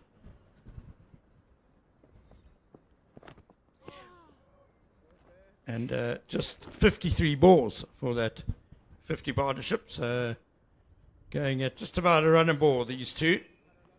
Zubair Hamza leading the way, 36 not out. Still playing fearlessly, Hamza. That's what I like. He the role that he needs to play here is understood clearly. And beyond being a number 3, you still need to be flexible as a player in general. And I like this approach. It's very nice.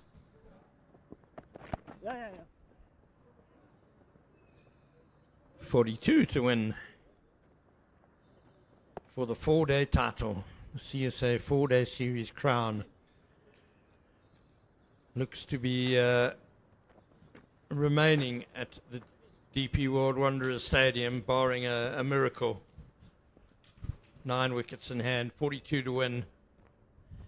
Warriors not having their main strike bowler in Matthew Boast.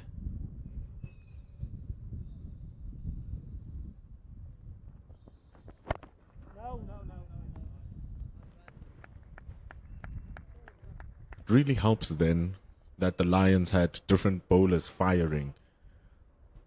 Beja bowled well, Kruger bowled well, but from a wicket-taking front, it was Matthew Boast who did the damage.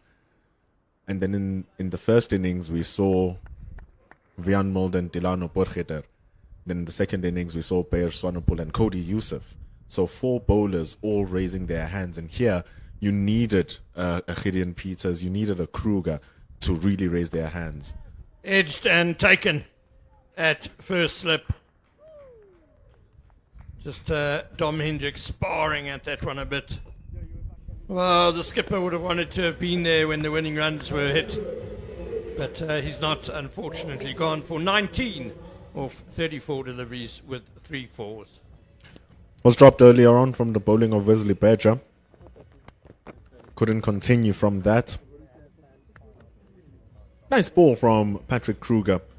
Just fished for it far from away from his body, from away from his stumps. Easy catch at the slips. For the 64 for 2 now. The Lions need 42 runs to win. And I guess at the end of the day, if the team is rolled out for 95, you can't really point to the bowlers and say it's the bowler's job who was supposed to score. And so the situation here needs the bowling to create some miracles, really, without Matthew Boast. Well, I think a really bad day for the Warriors was started in the morning when the bowling did go awry. Yeah, just reaching for that one a bit. Dominic Hendricks, nice channel from Patrick Kruger, just straightening a bit on the left-hander. But the day began with the Lions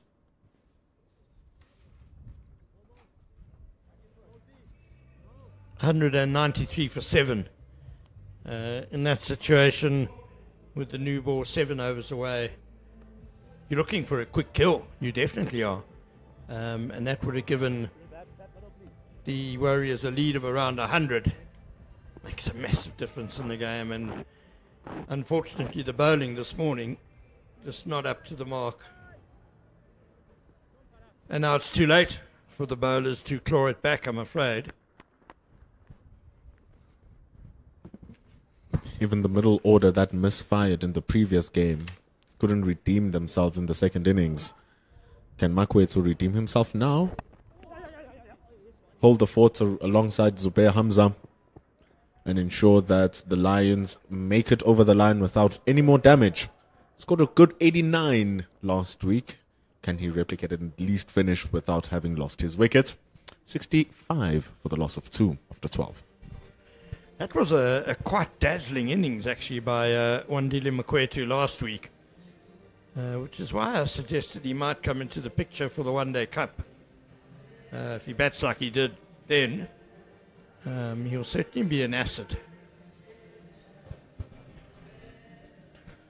And you did mention the fact that he opened the batting a couple of times in the 50-over stuff. And to be fair, he had some decent innings going into the 30s. I think he had a 50 even. So it's an idea that Coach Domingo can play with, see what can happen. But it is a stacked team. So a lot of rotation during the T20s for the Lions. Maybe it might be the same thing here if they keep on getting the balance correct, though.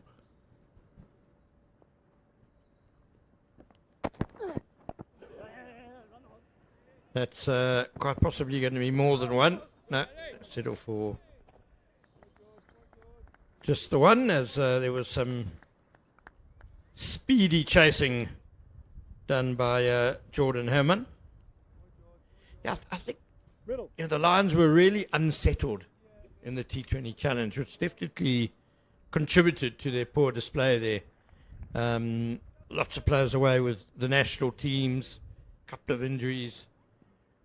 So it was an unsettled side, and I think maybe for the One Day Cup they might want to be as settled as they can be.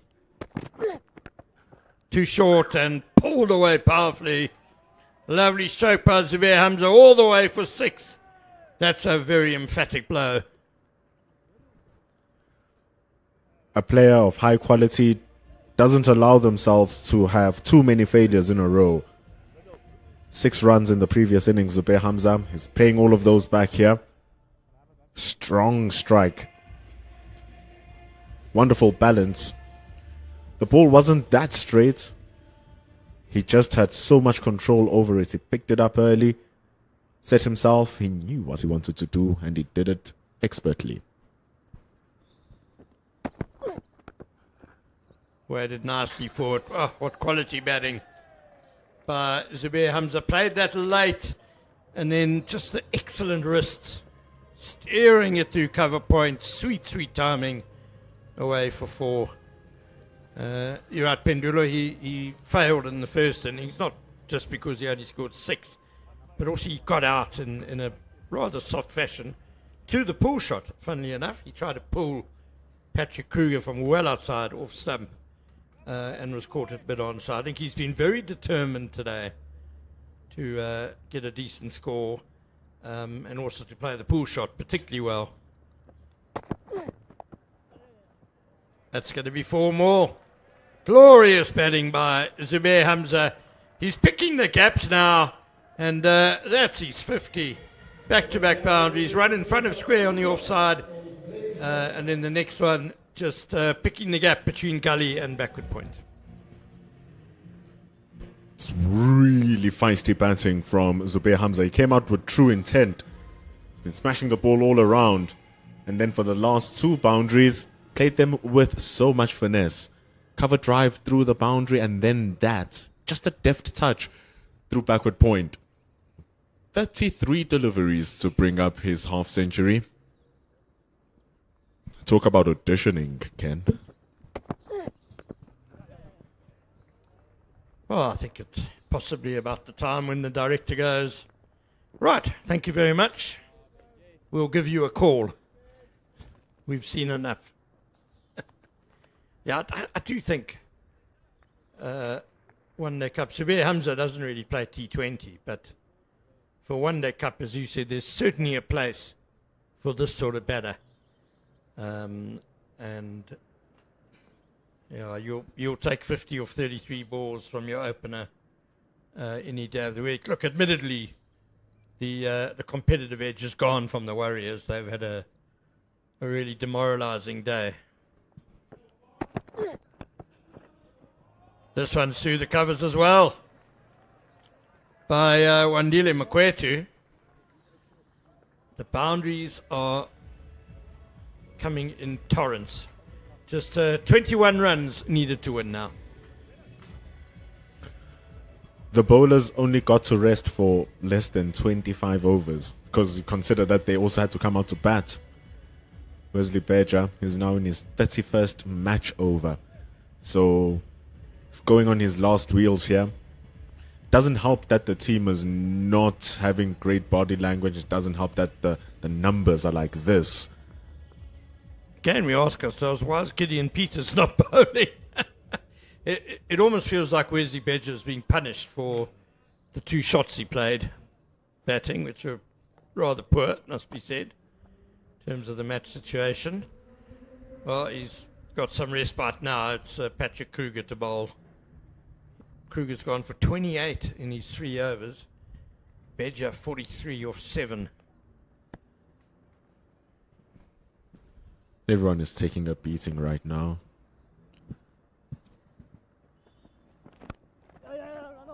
Bit of a hoik from Zubair Hamza. Bottom hand dragging it across to the leg side, but he'll get 2 more runs. It's a different side of Zubair Hamza's game, which is promising to see. Constant development, because for the past couple of seasons, I've personally been raving about his 4-day game, how great it has been, the control, the composure. Every now and then, in the 4-day game, it allows you to play all forms of cricket in one game, actually. And here we are seeing some T20 stuff. Because so often people forget that even in 1-days and T20 games, that it's all about decreasing the amount of dot balls, making good balls count for at least 1, making bad balls count for boundaries. And not everyone can be a dasher, smasher in the team. Sometimes a team needs one batter. When things are going wrong, they can give you a solid 40 and 60. When things are going right, everyone else can bat around them and have a stable score. He's one of those guys here, Zubair Hamza. I think you've summed it up really well there, MP. A third slip was brought in for the relatively new to the crease Wandile Makwetu.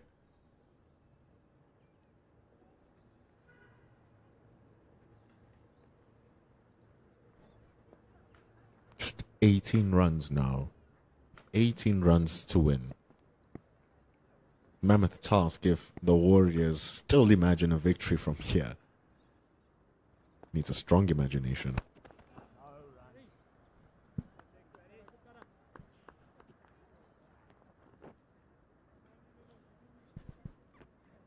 It's not a pretty picture out there for the Warriors, just their body language, and you can understand it.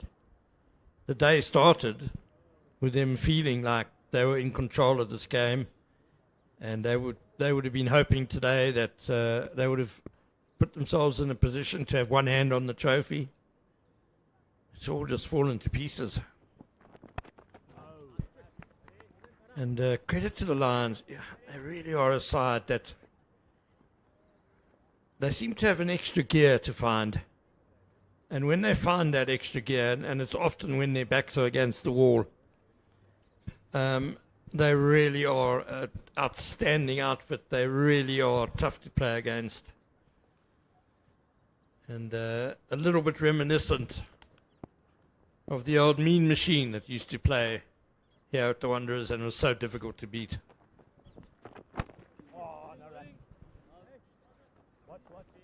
The statement is hard to deny, Ken, because you think of the match last season, as we see over number 14 come to an end. The Lions just needing 18 runs to win. But if you think of last year's final as well, that final session of the day where they were trying to get the Titans out so that they can chase the game, they threw everything at it. And with only 10 minutes left in the day, they eventually did it. But it's a 10-over changeover, so you can't really do much. They chased it until the very end. 2 seasons ago versus the Western Province, they were in the gutter. 130 odd for 7 in the first innings. Delano Potgieter comes in and he saves the day. He takes a fifer. Then in the second innings, they're in the 120s for 5-6. Delano Potgieter scores a 155 to win the game for the Lions. So they really have that dogfight when they need it to come out, and especially in the 4-day game. Apiwe Mnyanda, the left arm, is back. Probably something we should ask Dominic Hendricks. Where do they find that gear? Because it cannot be that it's 4 years, 4 seasons of the 4-day series. You firstly make it to 4 of those finals, and then you win basically 3 of them. I think it goes to team culture, the environment around them. They really are playing for each other and for the badge, for the union. Pulled away powerfully over the boundary, another 6 for Zubair Hamza. He goes to 61, and the DP World Lions are just a dozen runs away from the title. It's such a selfless innings from Zubair Hamza. You're just speaking about it now that they're playing for each other, playing for the team. It doesn't matter his average. It doesn't matter if he loses his wickets. He's been playing like this since the start. Could have lost his wickets in the teens. But he keeps on going because the mandate is clear from the Lions. Let's finish this game today. And he's doing it brilliantly. You mentioned last season's final, Pendula, and how the Titans denied the Lions, but it took one of the all-time great innings, I would say, to deny them. Leandro Pretorius scored an unbelievable century that even had the opposition praising him. Alan Donald had some really big ups to give Leandro Pretorius, his composure and skill and maturity. So that's the sort of level it takes to deny this Lions team. And unfortunately, the Warriors, they're a young side. We ran through their first-class caps yesterday. They've got a handful of experienced players, but then half a dozen guys with very few caps, with less than 10. So it's going to be a valuable learning lesson for them about how, and that's the joy of red ball cricket, that it tests your mental abilities as well, that you've got to be able to stay focused all day. That's going to be a quick single. You can't have a bad couple of hours like they did this morning. And if you do, you've got to somehow find a way to pick yourself up and get yourself back focused and at the right intensity. Otherwise, you end up batting like the Warriors did this afternoon. You need to ensure that you don't throw away your week. At the end of the day, the match is a working week. When you do slump, like you say, you just need to raise up because there's still half a week to play. Does throw a different perspective when you look at it from that vein. It's such a long time. Imagine playing a golf hole and you're in a bogey and you keep on messing up because you're saying, oh, I've messed it up. You've thrown away the rest of the course. So it's the same thing here. It's a marathon. You need to soak it in if you are in the back foot and allow yourself to be in that back foot so that they stop pressing and then you can start making your way out. But here we are, Ken. Brilliantly put, MP. Yeah, that's exactly it. And the towel is now officially been thrown in. Not to be insulting about Matthew Breetzke's bowling, but he is coming on to bowl with 11 runs needed to win. And I can tell you that, well, Matthew Breetzke does have a couple of wickets in four-day cricket. The average is 76, though.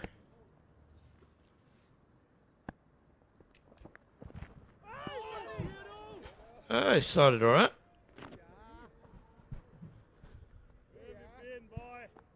One of the finest batters in the world, Matthew Breetzke, in 50 over cricket. Here he is coming in with the ball. Whew. Wild swing. Let's finish it off, Zubair Hamza says. Pouncing on a slight fielding mistake for the single. Zubair Hamza has really been ruthless this afternoon. Not to be flippant about Matthew Breetzke's bowling. Perhaps it's something he can work on. You know, be a wicket-to-wicket dibbly-dobbler. Just give yourself an added string to your bow for the T20 leagues. He's obviously a really good, high-quality batter. But, if he can develop his bowling to the point where he's got some variations and he can bowl you a couple of overs in certain conditions, that just makes him an even more attractive package. So, yeah, I shouldn't have been so dismissive about him bowling. It's good to see. Seems like those first-class wickets he have some merit behind them, clearly. Healthy run-up as well for Matthew Breetzke. conventional field around him. Kushiles standing up.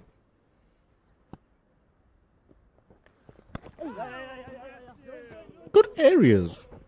I like the fact that he's not floating the ball onto the surface. He's actually really bowling it, hitting the deck, and with control. Yeah, he's bowling properly, for sure, yeah. Ken, we're using that tone that we are really surprised. Oh, yeah. I don't think I've ever seen him bowl, to be honest. We nearly got a wicket there. So, yeah, I am surprised, I'll admit it. It's a really good partnership here. 34 runs. Zubair Hamza has been the aggressor. Makwetu has been there very nicely. Hit a wonderful cover drive for 4. But he's been great support. Hamza has been taking it on. 64 from 44. 7 runs to win.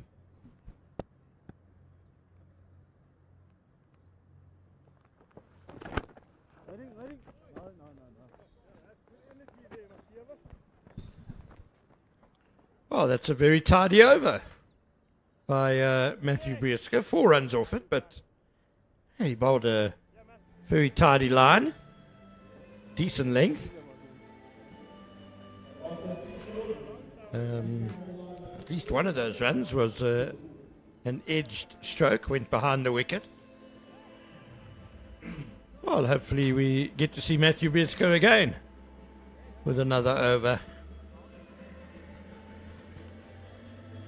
Didn't look too bad at all. Apem Nyanda. He has the ball now. Bowling to Hamza could possibly be the final over of the match. Final over of the tournament, maybe. If he drops a couple short, it could well be. It's nicely pitched up. Well bowled.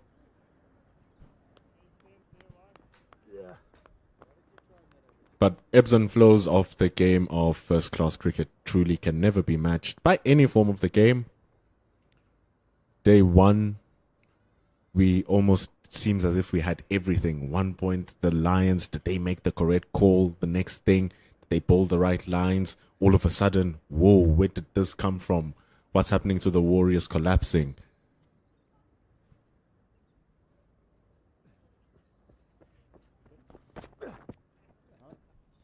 Nyanda just seemed to lose his run-up a bit there. There were some weird extra steps taken.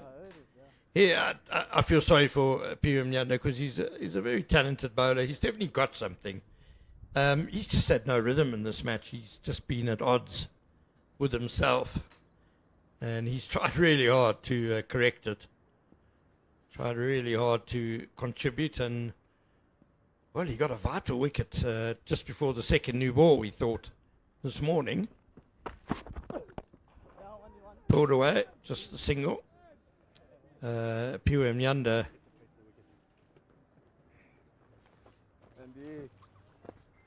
got rid of Cody Yusuf, bowled him this morning in the 80th over. 100 up for the Lions.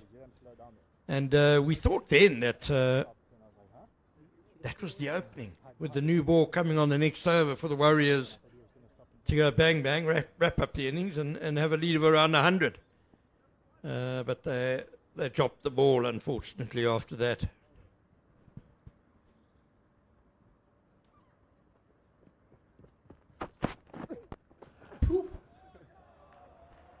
Down the ground, is that it? All the way? No, 4 runs. Slapped away by Wandile Makwetu. Rather by Zubair Hamza, apologies. It's a really good innings, this, from Zubair Hamza. Enterprising. This is the other side of a number 3, I suppose. I can take it on. You did say, Ken, the only way this is going to finish in this over is if he drops it short. It's exactly what he did. And there's a very happy DP World Lions dugout. Alan Donald, front and centre. And, well, it was the bowlers who did a magnificent job this afternoon after Delana Potgieter, the low order. did a superb job with the bat. It's 1 run to win now, Ken.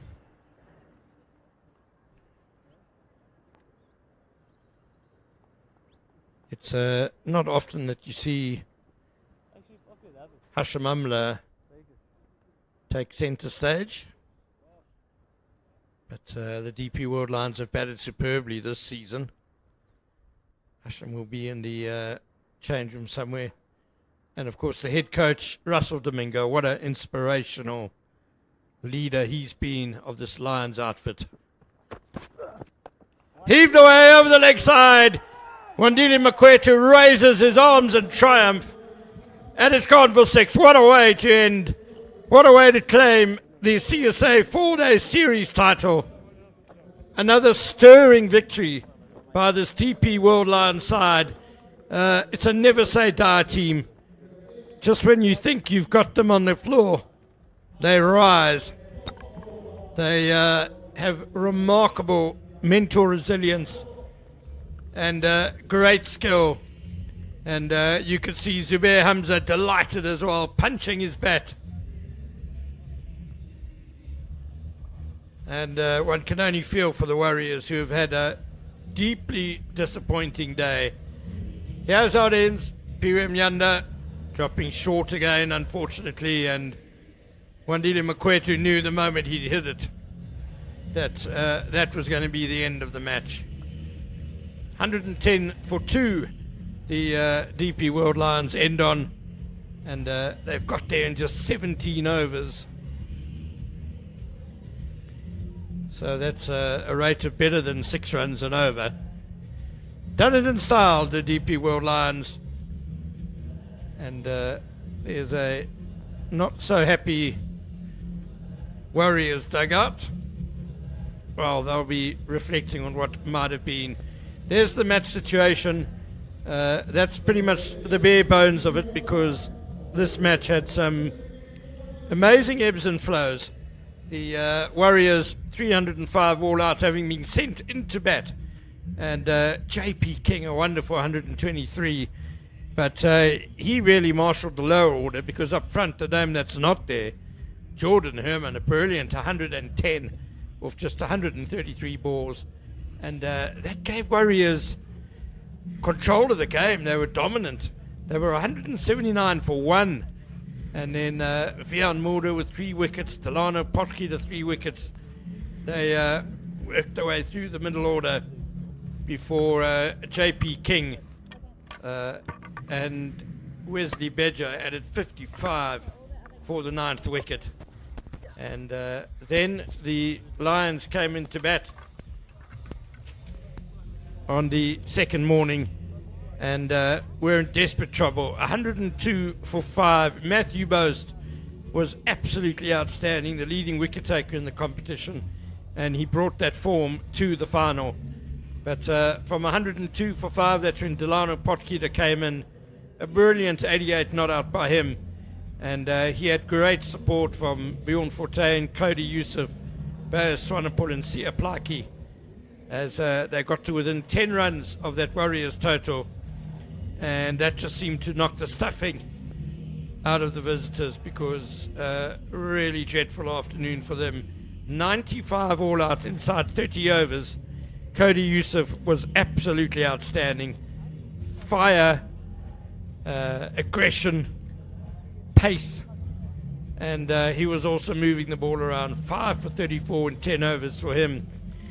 Brilliantly supported by Bear Swanepoel, who removed both the openers and took 4 for 26. That left the DP World Lions with a fairly straightforward target of just 106 to win. And Zubair Hamza made it a procession. 71 not out of 48 balls. He looks in great touch with the One Day Cup lying ahead. So the DP World Lions have won this match by 8 wickets. They are once again the winners of the CSA 4-day series. Their name goes on that trophy for the 3rd season in succession, having shared it last season with the Titans. do stand by. There will be a post-match presentation with Impendulo Magubani, but from me, Ken Borland, from Aslam Kota, from Kamva Nyakane, and Mondi Zondeke, who have commentated on previous days. Thank you very much for joining us on the Cricket South Africa YouTube channel via Pitch Vision. We thank you for your support, and hold on for that trophy presentation.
Ladies and gentlemen, it's day 3 of the final of the CSA 4-day series.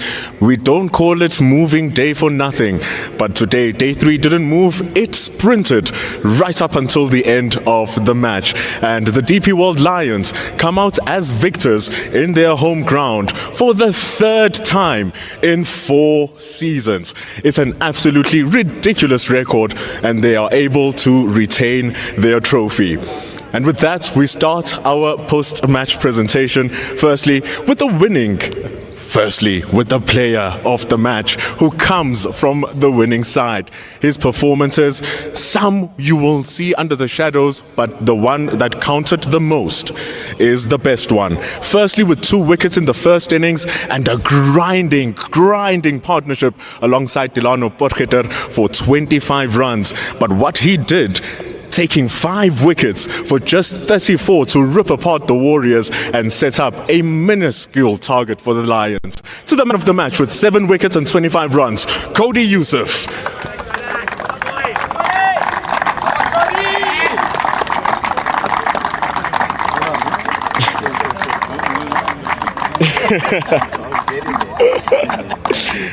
Where do I? Right here. Take a picture first.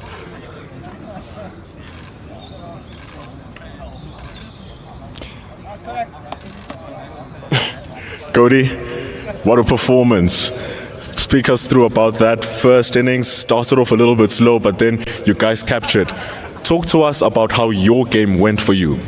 Yeah, obviously the first innings wasn't as good as the second innings, but I mean, as a bowling unit, we always fight back and try and make it as tough as we can for the batters to score. Yeah, the first innings obviously didn't go as planned, but I think we done well to come back in the second innings and bowl the way we did. You know, people know you for your bowling, but you've batted 3 times this season, 44, an unbeaten 23, and then now this 25 in a very crucial partnership. What is it with you and the bat this season? I've always enjoyed batting. Funny enough, I started playing cricket. When I started playing cricket, I started as a batter, so always loved batting, and yeah, obviously just work hard on it, and I'm happy to see that it's showing in the games now. What are we seeing more from Cody Yusuf coming to the One Day Cup? Well, hopefully I can bring as much energy as I usually do. But yeah, hopefully we can just gel and get on with each other as we always do, play good cricket. Cody, fantastic work. Congratulations. Man of the match, Cody Yusuf. 7 wickets and 25 runs. Absolutely fantastic. Mind my apologies, ladies and gentlemen, and mind my manners. We have our dignitaries. Chairman of the Board of Directors, Mr. Dr. Earl Glanister, and the head of domestic cricket, Mr. Eddie Khoza. And they will now be presenting the big checks. But before we get there, we need to speak to our captains. Firstly, to the captain of the Warriors, Senuran Mutusami.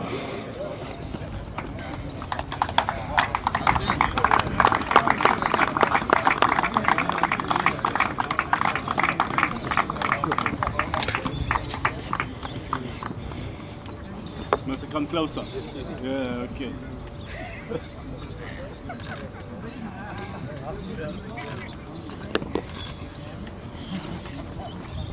Sen, great start to the match, but then day 3 happens. Please just tell us what happened from your perspective as the Warriors.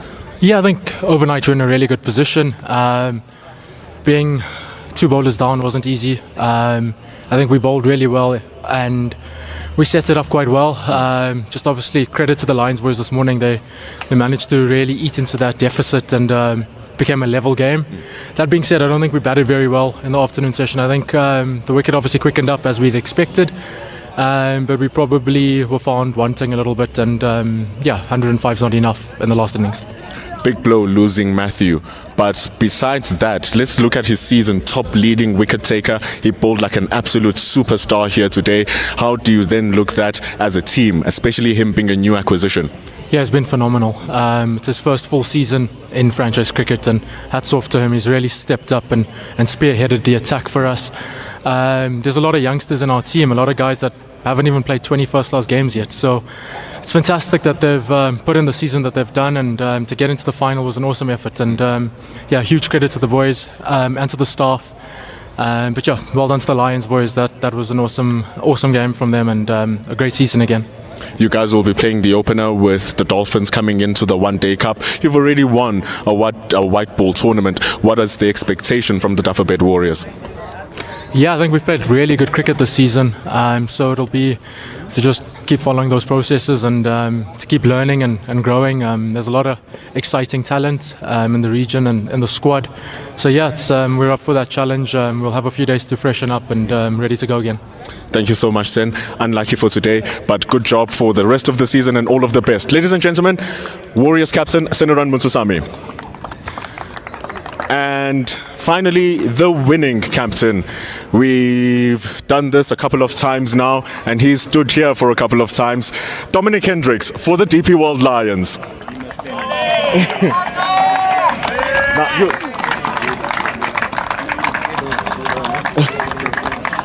Please, Daedi, may you please take the picture with the trophy for Dominic Hendricks. Do the honors.